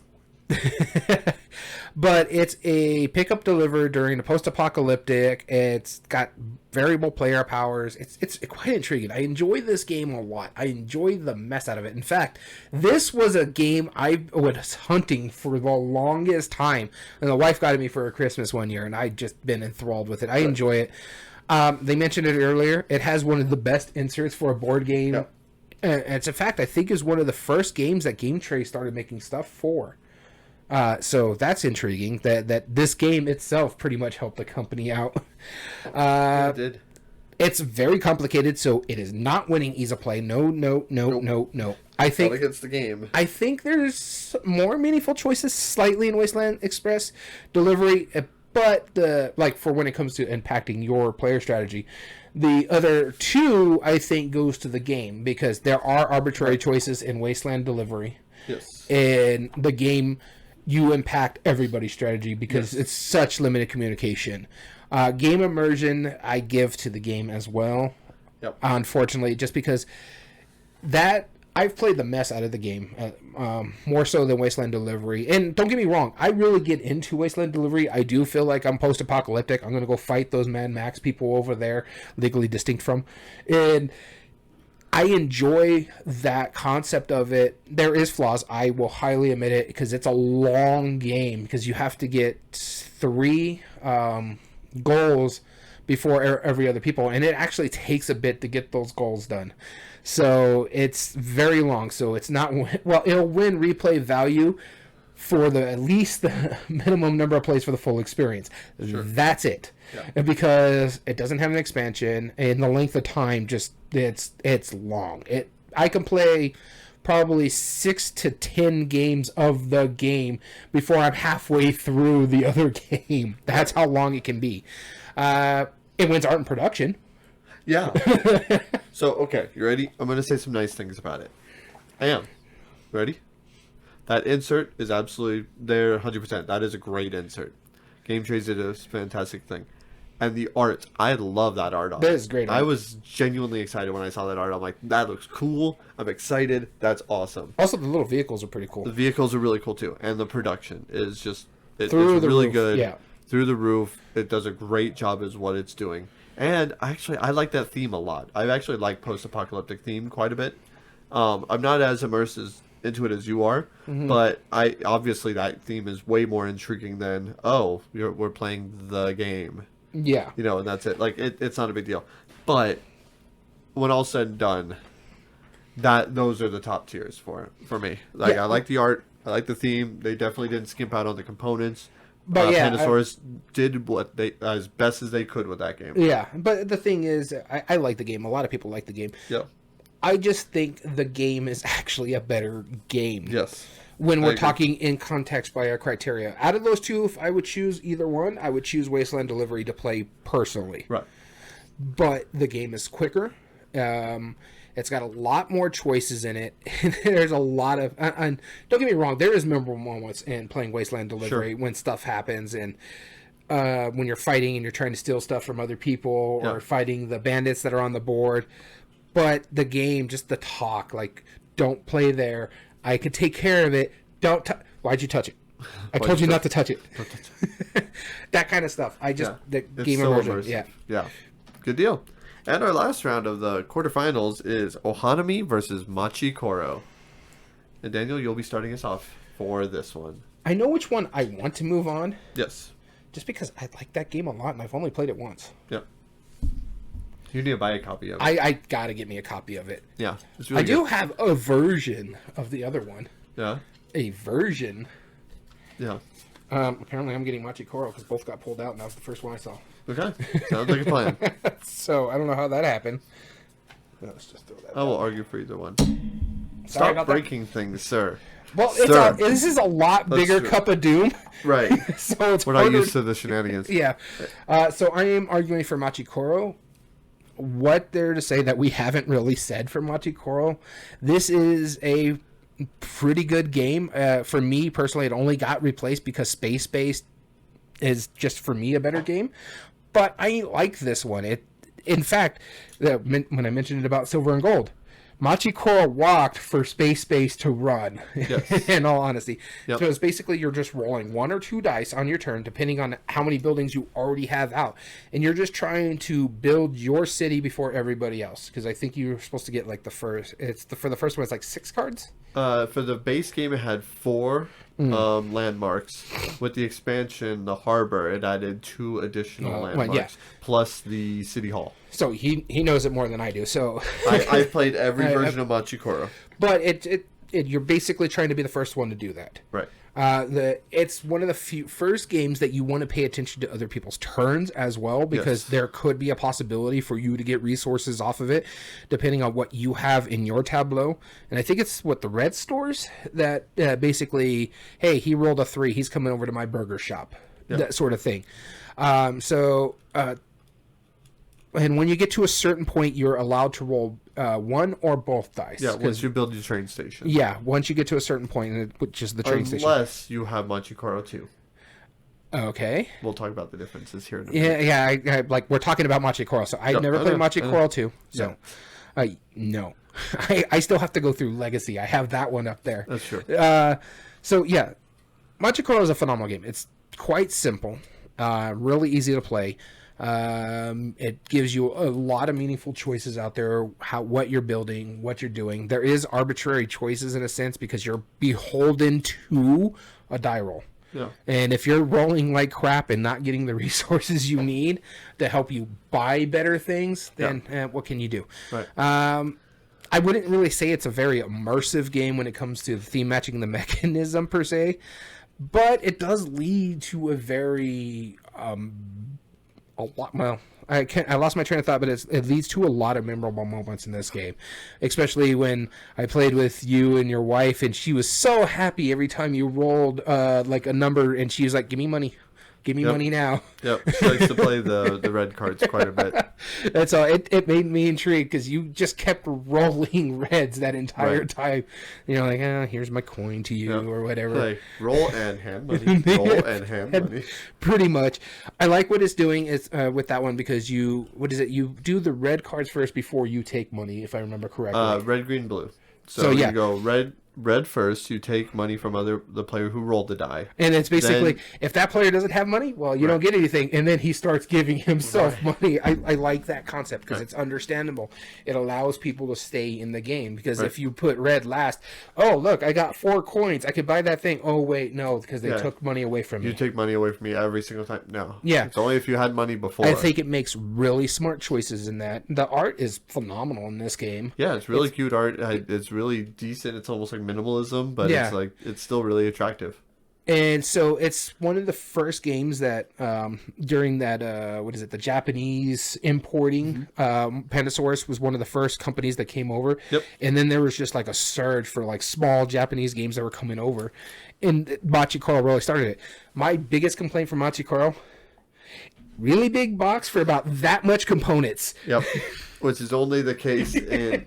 And I wonder how much of like Pandasaurus' say in that was, or whether it was IDW because they were working with IDW at the time. It makes you wonder because of course in the U.S. Shelf presence is a really important thing. Like if you sell a deck box of cards for a $30 game, that's already a hard push. But if you sell a box that's that Big with a bunch of cards. For $30, that's not that bad. That's not that bad. In all honesty, the game is good enough. If I put it in a smaller box, it would still be worth it. But I understand it's a brand new game that was coming over from Unproven, so you try to get as much presence as you can with it. And honestly, those bigger boxes are going to be something that catches people's eyes. So if you put it on display in a store and you're standing it up face up, what's going to draw you over there? Exactly. If it's this, and I or can even this. vouch for that, because when I moved up to Albuquerque about 7 or 8 years ago, I remember walking into our Walmart and finding out that Machikoro was there. And I saw it on the shelf. I was like, "What in the world is this doing here?" It was like next to the Magic and Pokemon cards and stuff. They had a select of like probably 10 to 15 board games, and that was one of them. And I was like, "What is this game?" And that cover drew me in. So their choice made a lot of sense. It's a pretty cover. I'll admit that. Yeah, absolutely. I do prefer the Target exclusive cover, the Big City. Bright Lights Big City. Yeah, I love that cover. Yeah, it's cool. All right. All right. So my argument is for Ohanami, which first off, gorgeous game. Speaking of artwork. Yeah, speaking of artwork, the art on there is gorgeous. The game is pretty simple. Basically, you're building up to 3 rows in front of you, as like Speaking whatever of they are, ascending and gardens. Yeah. Speaking of ascending and descending, all you can do though is on each of your 3 little gardens, you must play either a higher or lower number for any of those. So the timing on when you play each of your stacks is pretty important, and you're drafting, so you're trying to score majorities of different types, and you're going to be getting points based on how many of those cards you have. Yeah. But you can only go in opposite directions. So if I have like a 40 and a 60 in one of my rows, I can only play a 39 or a 61 or higher, or 39 or lower. So this is kind of the same idea as the game, except it's not cooperative. It's very much versus. You're going to be scoring those. The math on it is really intriguing. If you're really into math, the way that it scores actually makes a lot of sense, and it's really cool. Because certain ones score every round. Some of them only score at the end of the round, but there are a lot more points. It's really cool. And they have the scoring system on the side of the box, too. Yeah. Which is really smart. So, Ohanami is a really, really intriguing game. I think it's awesome. It's just gorgeous, and it's simple for what it does. Now, personally, I do like Machikoro more. We've already talked about that. I like Machikoro a lot. I think it's a great game. I do agree that this is probably more strategic, but my vote honestly is for Machikoro to move on. And I'm okay with breaking it down. I want to go through the breakdown, but I can't disagree with you with Machikoro moving on. Right. But I do want to see it. What's easier to play? Machikoro. Ohanami. Well, the scoring, I think, is what's going to be taking it out of it. Because honestly, you're only building 4 things out of the base game. Right. That's true. And then dice roll, get whatever the dice says. Where Ohanami, that math, it's a little tricky. I'm not going to lie. That's true. In Machikoro, your only resource is money. Yeah. So it takes everything like from Settlers of Catan and then just makes it one thing. Which makes sense in a cityscape, you know. Yeah. If you're building a metropolis. Why do you need cheap? Huh? Yeah, you don't need cheap. You need coin. You need money. So for me, Machikoro wins easy play. Okay. Replay value Machikoro as well. Yeah, especially because how many expansions? 2 for just the base game, not to mention all the extra stuff that went out. There's variable. Yeah, so there's 2 expansions for the base set. They made a 5th anniversary, which doesn't change much. They made Machikoro 2 a sequel, and they made Machikoro Bright Lights Big City, and then Machikoro Legacy. Yeah, so pick your poison. Exactly. Now, meaningful choice, that's tough, because here's the thing. I think, honestly, meaningful choice goes to Hanami. Okay. And, again, you're beholden to the dice roll, in a sense. So, if you really want that big card and you're not getting coins, nothing you could do about it. But Ohanami, you're making the decision, and you're impacting your own strategy by the card you draft, but you're also impacting the opponents if you draft a card that they want. True. So right there's 2, and there's really not any arbitrary choices in Ohanami because you are making every single decision out there. My only counter argument to that is that in Ohanami, it's almost too easy to get cards to fit. Because part of the whole draw of it is like, oh well, I want situations to be where it's like, I just can't put anything down, so I'm Yeah. just gonna discard these cards, or I really need to make a tough choice between two cards, and it's since the span of the cards are so big, I don't feel like that ever really happens in my play. I agree with you what you're trying to say for that argument, but the fact is you're still beholden to what the dice do for you, and that's a big detractor. And honestly, you can't impact someone else's strategy if you can't get a red card into your deck, Right. Okay. because of that stuff that's going on. Sounds good to me. Art and production, I feel like goes to Ohanomi. Yeah, And that's because, first off the box, we discussed that, but the original coins were just cardboard chintzy coins. They later upgraded to plastic, which is fine. yeah. But the cards have always been thin. They never Yeah. needed to be anything more than thin. And that's just to keep the cost down, too. Right. But Exactly, to keep it in a $30 box for that big. in all honesty, I'm fine with Machi Coral having thin cards, Right. compared to something like Summer Camp, which is about the same price. Machi Coral, the cards aren't really that important. They're just out No. there. However- Summer Camp is a deck builder. Yes. No, but here's the problem, though. In the expansion, the harbor, for Machikoro, it changes it from a tableau of 15 cards to choose from to a card row. And you have to shuffle those cards. Okay. The cards were printed at different sizes and colors. Oh, you gotta be kidding me. Like my copy, because I have an older copy of Machikoro and a slightly newer copy of Harbor? the Harbor, they are different sizes of cards. Oh, that's annoying. So you're shuffling only part of the cards. That's really frustrating. Well, that I'm not production alone was just I'm not frustrating. disagreeing with you that it's bad. Right. I'm just saying you can't really detract for a game that Right. cheap on skimping on the cards. Right. Now, when you're talking about adding an expansion into it, that's a different story. That's a frustrating thing. Yeah. All you gotta do is make them the same size. But I digress. That's the real production. So art production, I think, would go to Ohanomi. And I think that's But pretty much it because it's Game three. immersion, yeah, which we haven't talked about. Game immersion does feel it's Machikoro. Yeah, because Ohanomi is honestly, just boring. Ohanomi, you could be like, it's Ohanomi is a better Seven Wonders in a sense because you're quiet the whole time, Right. but Exactly. Well, there we go. So that means Machikoro moves on. It's a well-fought battle. Daniel, let's update the votes and talk about the ones that were eliminated, how many votes they got. all right. Normally we like to get this beforehand, but we're just going to extend we- it. again, So I if put it it up changes late, throughout yeah. it, it is what it is. So the first one eliminated was Wayfinders, Mm-hmm. which went up against Silver and Gold.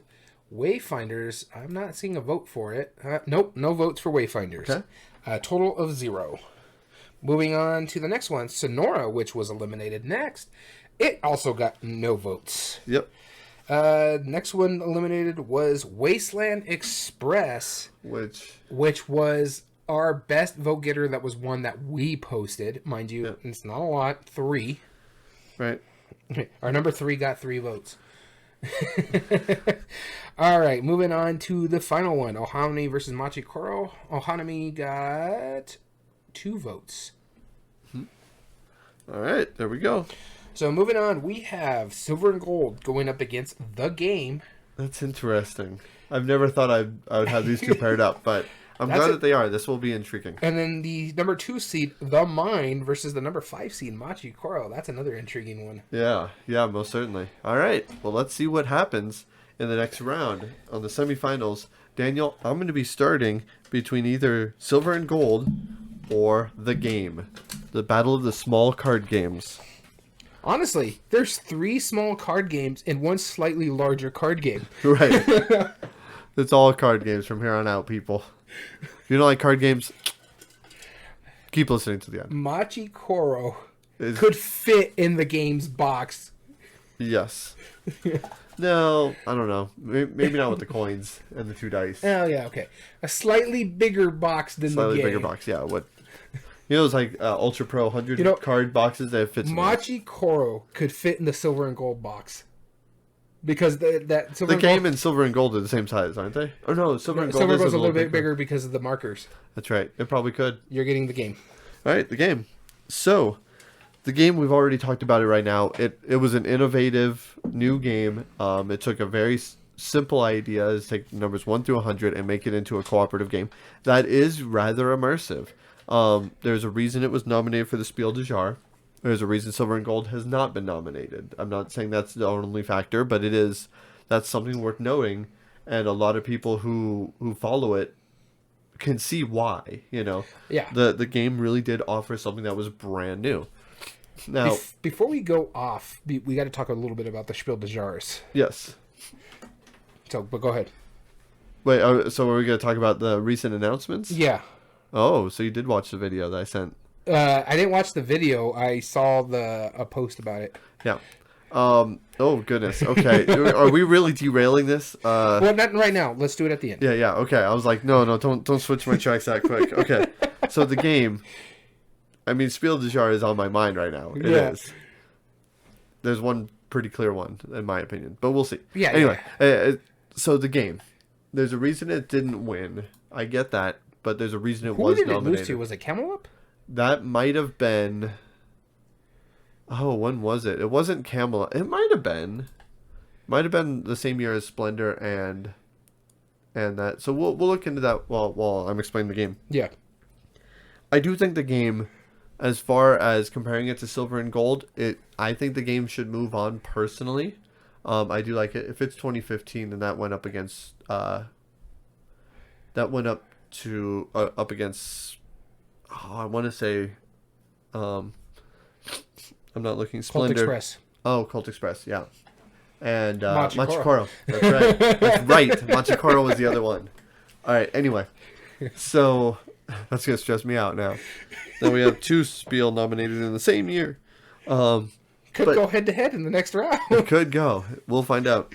No, I mean, there's a lot of strategy to it. There's a lot going on.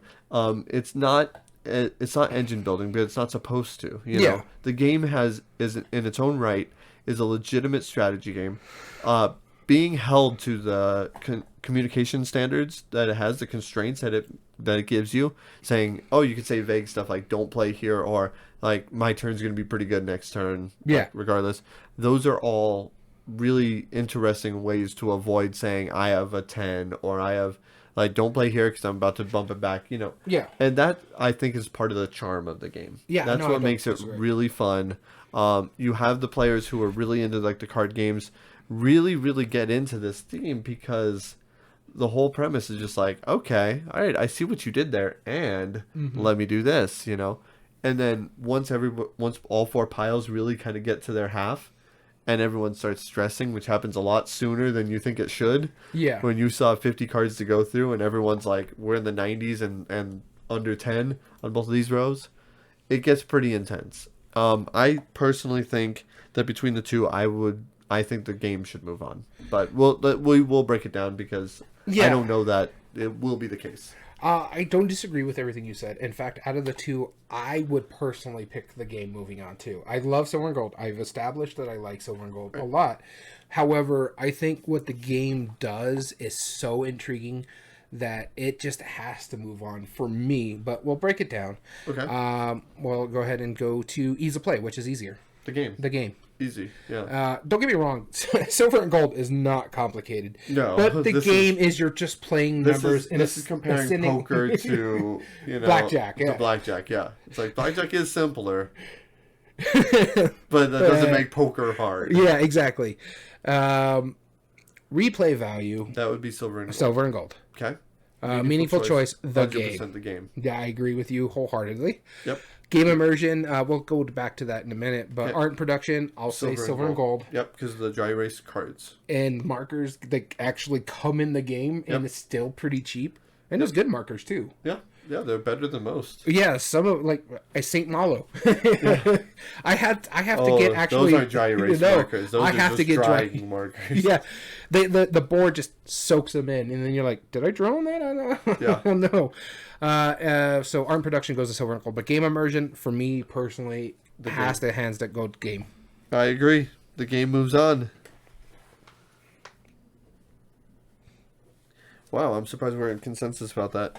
Let's break that. I told you, I love Silver and Gold, but the game just does things so smart. In my mind, I think they're probably about the same for me. But you're right. I mean, there's something about the game where I remember seeing your expression when I taught you the game. Yeah. You sat back, you're like, huh.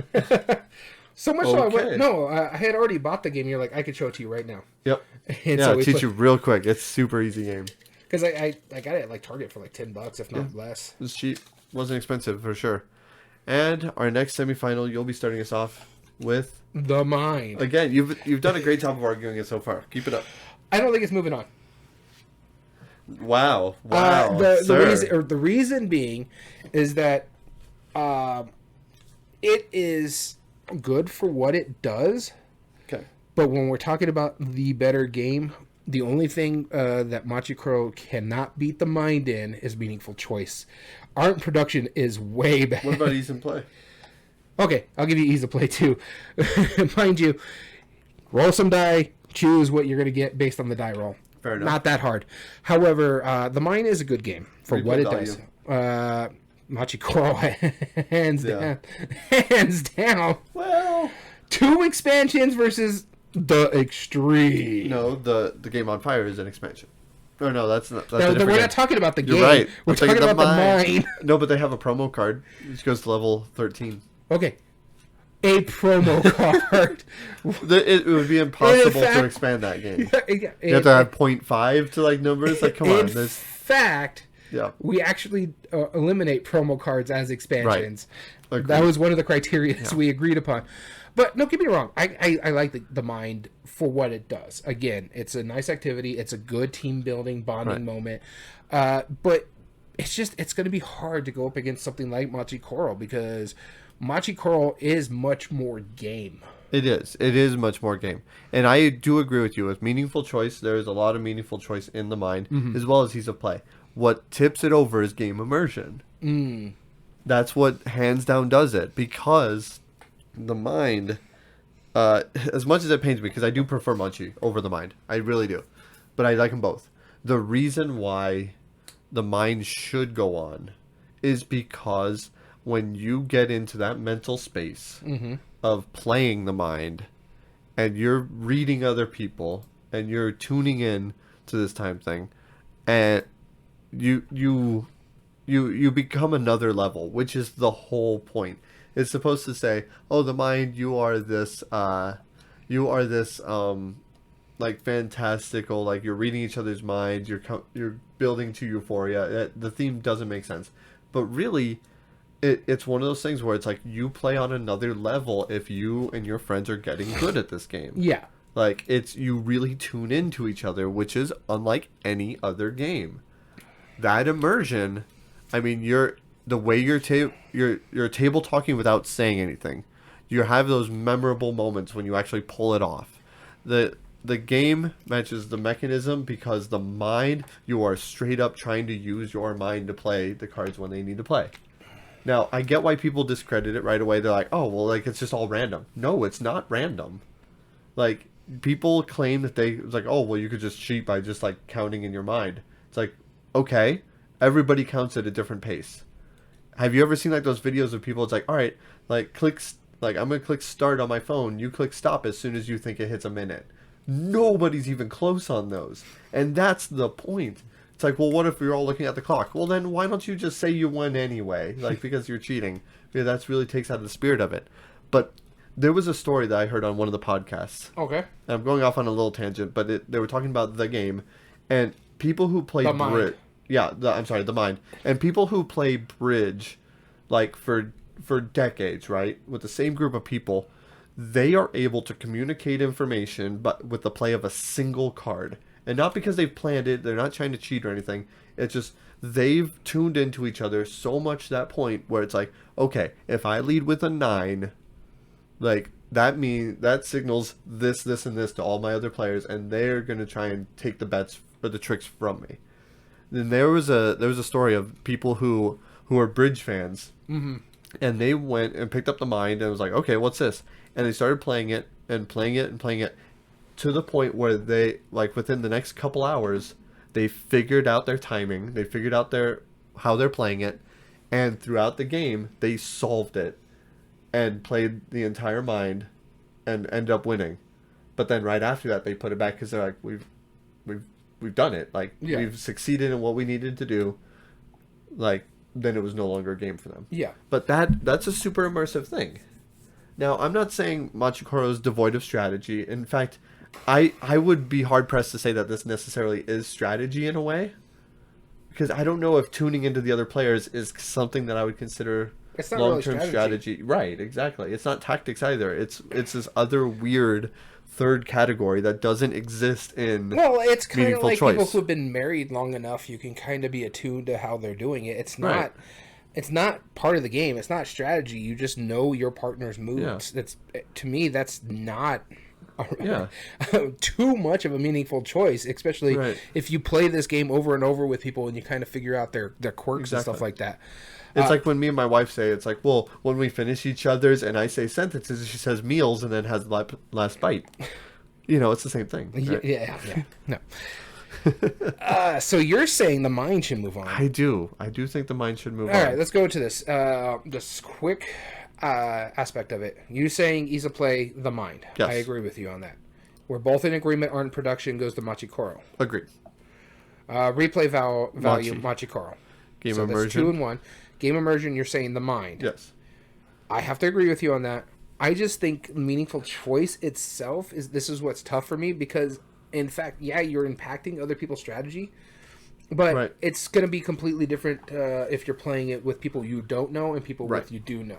Well, And so that could take something out for some people. Whereas if you're playing with someone, oh, this is the greatest game because you're in tune with your significant other or the group of Right. friends that you're playing with.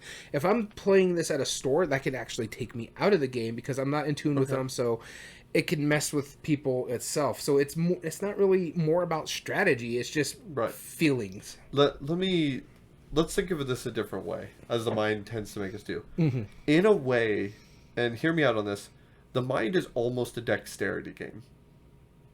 In that you're using your reflexes, your body function, like the way you perceive time. Mm-hmm.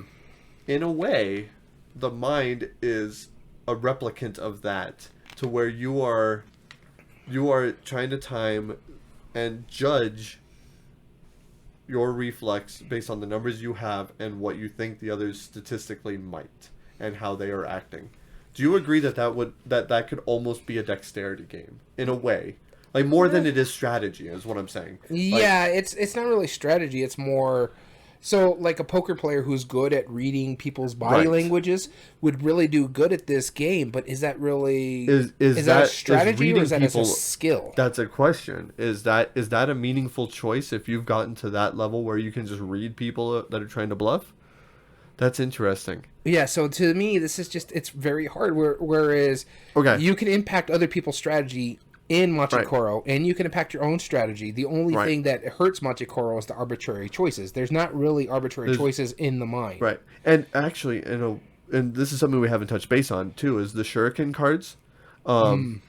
Is when everyone can just forgot about those unanimously and all. agree Yeah. to all play their lowest card, which could be a huge benefit because that might trigger like a whole round of bidding. Yeah. That might, if there's a stalemate between people, you can use those to your advantage. So that is a very meaningful choice too. All you have to do is like everyone thumbs up, okay, and then also, even if you play a card out of sequence, that doesn't mean the game is over. You lose one of your lives, yes, but those do regain after a few levels. Yeah. And that could be also played on purpose because if somebody plays a higher card, then everyone who had lower cards reveal that and you lose one life. Well, that can be played to an advantage. Whereas somebody could play just a really high card and they go, okay, we lost life, but we also got rid of all of these cards. All right, so both So- of us are not really moving on this. I'm just Right. gonna go see if there's any votes on here for either one of those games, Okay. just to see. Yep. All right, mine's moving on, Okay, fair enough. Just barely. just barely. But I agree with you. I don't see us really moving because it's more of a philosophical debate. Right, at this exactly. point. We're arguing like that's interesting. Like I don't know if I would consider dexterity strategy. Because In a way. it's more of a skill. It's like That's true. Is skill the same as strategy? Yes I mean, and no. you can gain the skill of proper strategy of a game. Like people who are very skilled at chess, Yeah. know the strategy. So, But- it's weird. Yeah. Darn it, the mind for making us have these awesome like questions. So it's an intriguing aspect what you're saying about that. So let's Yes. Silver and Gold actually had one vote, Okay. and which is getting eliminated. It was our number 1 seed, and our number 5 seed Machikoro was eliminated. It had 0 votes. So the mind moved on just barely by having a vote. So now this final round, we will not be flipping the coin of doom or pulling at random because we're going to break it down each one. This is now finally the game versus the mind. This is intriguing. Because the mind is seen as the predecessor to the game. Yes. In some aspects. But the mind, I think they came out around the same time, but the game was in German. Right. So it wasn't that it wasn't here or there. It just hadn't been brought over here, and only brought over here because of the spiel. Right, and they are different designers too. Which at first you would think that they would be the same, but same publisher, and that makes sense. Which is why they're on this debate. All right, so This is a tough one. which one jumps out you the most? I think ease of play, and I think technically the mind is easier because all you're doing is playing cards in one direction versus 2 different directions. Which is honestly, I have to disagree with you on that. Because one, the 2 directions does help. So if you have high cards, you can start over there rather than the other side. And 2, one thing about the mind, no communication. You still can have limited communication with your other players. Interesting. Okay, so you're saying potentially a wash already? Yeah, I would say so. We'll come back to it. We'll come back to it. Okay. Replay value. That would be the mind also because of the different levels that you are trying to achieve. I agree with you on that wholeheartedly just because of that. Right. It's a high score system, not an if-then. All right, so... Neither of them have expansions. However, the game does have an expansion, technically on Fire. And they have both had different versions. The game has had both the game face-to-face and the game duo, which is a competitive 2-player game. Yeah. Then the game duo is the game... the simple version, quick and easy. So we're going to have... This is going to be very, very interesting because I'm going through this. Meaningful Choice is going to be a fight. Game Immersion is going to be a fight. Art and Production. Art and Production should go to the game. Okay, I agree with you on that one. Because of both versions that they've made. Yeah, because I like the Target one, but if you got the your creepy metal skull heads, one, the creepy skull one, I like that one. Yeah, I mean it's like it's super creepy, but at the same time it's not that creepy. Like it's fine. It's better than the weird bunny that's like and then it's just a floating number too. Becoming telekinetic. It's weird. All right, so we have 2 categories. We're gonna fight over 3. Yeah, we are. Game Immersion. Game Immersion. I feel like this is gonna be the easier between the 2. Or between the 3, because I do feel the mind is more immersive than the game. Because you feel like you're trying to get in the headspace of your opponent or of the other players. Yeah, in the game, you're trying to all collectively play the cards in the right order and leave enough space for everybody. But that's not. You don't feel like you're doing more than that. In the mind, you really are getting into that. Now, when you win either of them, that's a super memorable moment. But I'm going to say because memorable moments alone, role playing, like you really do, like you said it earlier when you were like, when you said it was like, you yell at me all the time for punching the mic. Like where you like just sit back, you're like, I'm not playing for a while, right? And I just got to figure out when I am going to play. Yeah. If you had 2 people doing that, like then it gets really serious, and you're like, oh, like I mean I had a 95, but. Like, what do you have? Like, that's the things going through your head. Honestly, the only memorable moment I get from the mind is just the stress. With when it comes to like the game, I remember the talking. Don't play there. Don't play. Why are you playing there? That kind of stuff. But I love it, like when people are like inching in a card, like giving that like, I don't know, like am I? Like let's hope for the best. That's so immersive. I mean, it's more immersive than the game is. Yeah, I don't really feel it, but. It can be my personal bias because I love the player interaction from the game because you can talk instead of playing just put my cards down and sit here quietly and do nothing for like the next 3-4 turns. Whereas the game, you have to play on your turn. Are we willing to call this one a wash then? All right, we'll call it a wash. Okay, sounds good. Because you're right. I mean, like that, like don't play there. I can't not play there. I'm sorry. I'm so sorry. So sorry. That stuff, yeah. That's really fun. And it's because you can communicate with the game. Somebody can literally sort of check out, okay, well, I have like a 50 in here, and we're barely in the 6s, so I'm going to go over here, kind of grab myself a snack, and just kind of pay attention to it. Where the game is like, don't, you touched it. You touched it. Don't. I told you not to touch it, and you touched it. Yeah. So okay. So because I do think like theme matching mechanism, I think the mind actually fits that. But you're right. Table talk probably is the game because you can't talk in the mind. But and then the memorable moments tends to be a wash. Yeah, because they're both really memorable. Okay. All right. Fair enough. Wash. All right. Ease of play, and so this is where we had an argument earlier. Okay. Because one, you're saying just because you're going in ascending order. But what makes it more difficult with that, if you're playing with a big group, because I think it holds up to 4 or 5 for the mind. No, 4. And I think the game holds 4. Yeah, I believe so. I think they're both 4. And so with that, they're both pretty simple. One's going up, one's going up, one's going down. So you have like 2 stacks. Right. But the fact that you can actually still somewhat communicate with your partners makes the game easier. Okay. Because the talking. Yeah, no, I know. Neither makes one. It interesting. Neither they're one really. Both very simple. Yeah, neither one leads to analysis paralysis. No, but the mind a little bit more, just because of the simple fact to be like,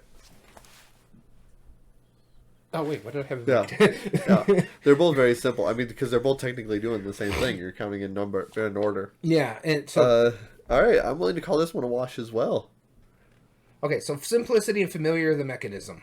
They're both simple. They're both simple. almost the same mechanism, yeah. Likelihood to get to the table. I don't think one would be any more than the other. Maybe the mind, just because of the weird idea. Yeah, prone to analysis paralysis, but I think the mind is more prone to analysis paralysis because there's a time where you're just going to put your hand down, and then forget about what your hand. I think analysis paralysis is more the game. Because you actually have time to think about your choices. All right, another wash. Your timer is everybody, so you don't get that ability to be paralyzed from just debating when you're going to play. You have to try and tune that in. Yeah, that's so 2 washes. In a way, the mind is almost the anti-analysis paralysis game. Well, we're just going to go ahead and wash that because I don't think either one of us is... No, I'm just saying, like, in a way, that's almost how it is. So now, meaningful choice. This is tough. Yeah. Because it goes back to that same thing. Okay, arbitrary choice. Arbitrary choices absolutely impacts the game. The mind. Yeah, the game. Like, you can make an arbitrary choice, and it's kind of like, okay, and it's not really an arbitrary choice. You just have to make a choice. It's maybe not something you want to do, but that's the only place you can play. They're not choices, but they are fairly arbitrary. Yeah. The mind, you have no wiggle room. You must Well, technically you can. Well, no, you must play your cards when you need to play your cards. Yeah. Or you could play a card and then, take a life and be like, okay, now everybody can play their lower cards and we don't have to worry about that. But that's also not an arbitrary choice. That's a very meaningful choice. But is it really meaningful at that time? It is. At that point, yes. If I'm going to dump players' hands, yes, that's a huge choice. Because then that's one attempt to survive in future rounds. That's a massive... It's like, what hurts some benefits the many. Like, it's like, do I want to hurt us and pop this round and then go into the next round with 1 fewer life? That's a tough choice. All right, I'll give it the arbitrary choices for the mind. But then it comes to the other 2. Yeah. In which we couldn't come to an agreement with on the last time. But you do know your strategy and long-term strategy affects other players in the game. Yes, it does. Whereas the mind, technically what you do does not technically affect other players unless you're just playing on sequence, but that's not affecting other players. Yeah. I mean, that affects the whole game as a whole. Yeah. And you played badly, but that doesn't mean that they played badly. Right. You're only impacting yourself, really, but also the group, but not in a good way in a sense. Whereas the game, you're actually impacting strategy because it's like, hey, I know you said not to go there. I can fix this, though. Right. So... can I fix this? That kind of stuff. Exactly. So then that goes to the game then. All right. So, well, not the whole category. We still have long-term strategy. So now here's the trick. The mind is going over multiple levels, right? Mm-hmm. The individual levels, you don't impact long-term strategy at all, except for whether you use your shurikens or lives. The mind. the mind. Whereas the game, the entire encompassing game, if I have to dump a card that's 40 higher or lower, that's a huge detriment to us for later in the game. It's not unmanageable, but it is. Mm-hmm. So do you feel like impacting long-term strategy goes to the game? Yes. Game moves on. Game wins. Game wins. That's not saying something. I agree with everything you said. It's just hard for like meaningful choice for the mind.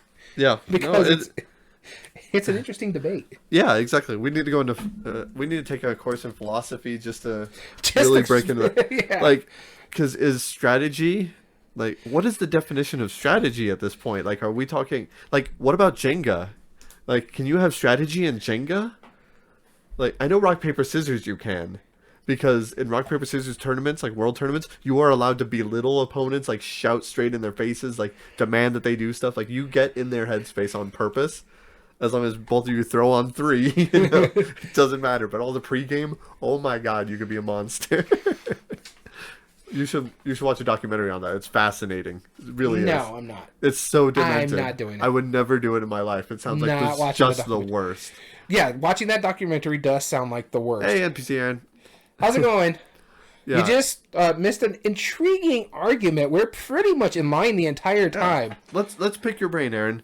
Do you consider, in Jenga there are strategic choices. You could take a safe piece or try to endanger the tower and hope it falls before your opponent's turn. See, that's what I'm saying. Like, in the mind, it's almost a mental dexterity game. Yeah. Is that considered strategy in that same basis? If we went to tiebreaker, the mind would have win. Okay. Sorry, before your next turn. Yeah. Yeah, so it's a really weird argument that I didn't know we would ever have. Yeah, it was. We were basically having an argument, a philosophical argument about a board game. Yes. About a card game. We've established. Okay, sorry. Card game. Yeah, we've established this. A lot of card games. All right, well, we definitely... This was a fun one. Yeah. This was a really fun one. That was so bizarre. I can't believe that the game won. Yeah. Wait, which game? The game. Oh, okay. But you kept calling the game or the mind the game. I know. So I get them so confused. What was going on? Like, wait, who are we arguing? I get those mixed up from time to time. All right. So before we get going, we're gonna go ahead and talk a little bit about the Spiel des Jahres nominees. I have to actually go to the German website. No, that's fine. So you want to read out the games that are nominated? So for do we want to talk Kinderspiels first? Kinder, okay. Yeah, because those are ones that were mostly Kinder or Kinder? Kinder. Okay. Advanced. There. Okay. So those are Cryptid, which is a deduction game, which terrible components, but from what I've heard, actually really own games. it. I have to play it. But... I want to play that. I've heard nothing but good things. And then Dune Imperium, which I saw a YouTube video. The Game Boy Geek actually brought that up, and somebody in the comments actually brought up a really good point. Never in the history of Kinderspiel, Spiel des Jahres, Kinderspiel, no IPs have ever won. It'd be intriguing if they did. This especially might be since the very first. I already own it. I don't think it will win, though. Honestly, my pick for Kinderspiel is probably going to be Cryptid. Probably, yeah. And then Living Forest, which just looks cool. Yeah, it looks cool. I know nothing about it. I have to look up on this one. Because if it wins the Kinder, I'm going to have to buy it. Just because I have most of the other ones. Most of them. You need to get like a couple more, but not many. All right, so now, Spiel. Let's talk about the Spiel. You want to do the Kinder real quick? Just because... I didn't really know much about Kinder, other than, it's kind of like the kids' version Sean Clever is Sean Clever kid version. Yep. I don't know much about it. Quacks and Co.'s Quacks and Quedlinburg, the kids' version. I want to check this one out because of I love Quacks and I want to see how it works as a children's game. And I had known nothing about, what is it, Zauberberg? Zauberberg, yeah. We also don't know German, so that's probably why. Yeah. But that's okay. So, the Spiel, 3 of them were nominated. Again, I've only played one. Yeah, there's one that we've played. I've played similar games to one of them, and then the other one is just, who knows. So, the games. Yeah, so top 10 is the first one we're going to talk about real quick. Okay. Top 10, I guess the way it is that you are given a number from 1 to 10. Those are mixed up, and all the players get each their number. And you're then given a category. Like, let's say, best hair, or whatever. If you have a 1, you want to get the least, like, best hair. Like, so whatever you say, I don't know, like, Siamese cat. Yeah. Right? Or whatever. And then if you have a 10, obviously, it's really obvious you want to go for the best hair. But everywhere in the middle I can imagine if you got a 4. We've discussed this almost like I wanted us to talk about how we rank board games. This is kind of that concept, but in a board game form. And I find that really intriguing at the idea of just going, okay, well, I'm given a 4 and it's best hair. So I want to go bad, worse than average, but not much worse. Like, Yeah. how do you quantify that? That sounds And, interesting. and as a cooperative party game, you're trying to put them in the correct manner. Ew. How do you figure that out? Like, Yeah. How does the judge even begin to comprehend it? But I guess it has like a unicorn theme where it's like, if you get them all right, you get unicorns, and if you don't, you get unicorn poops. Which that's like the marking, like you don't want to be covered in Okay. poop. It's really demented. So that's one of the games. The next one is Scout, which is from Oink Games. It's a card game, where it is a ladder climbing game. Okay. That's Where intriguing. yeah, ladder climbing. Have you played Delt?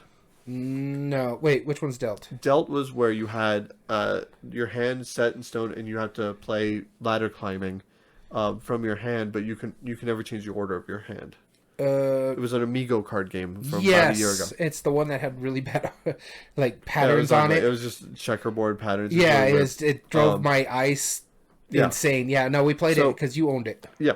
So the way this works is similar, except you have cards. So like on your turn, if I play a single, like say a 3, you have to play something higher than a 3, or you could play any combination that's higher. So either a pair, 3 of a kind, 2 pair, and then there's like 4 of a kind. Honestly, it sounds like Dealt.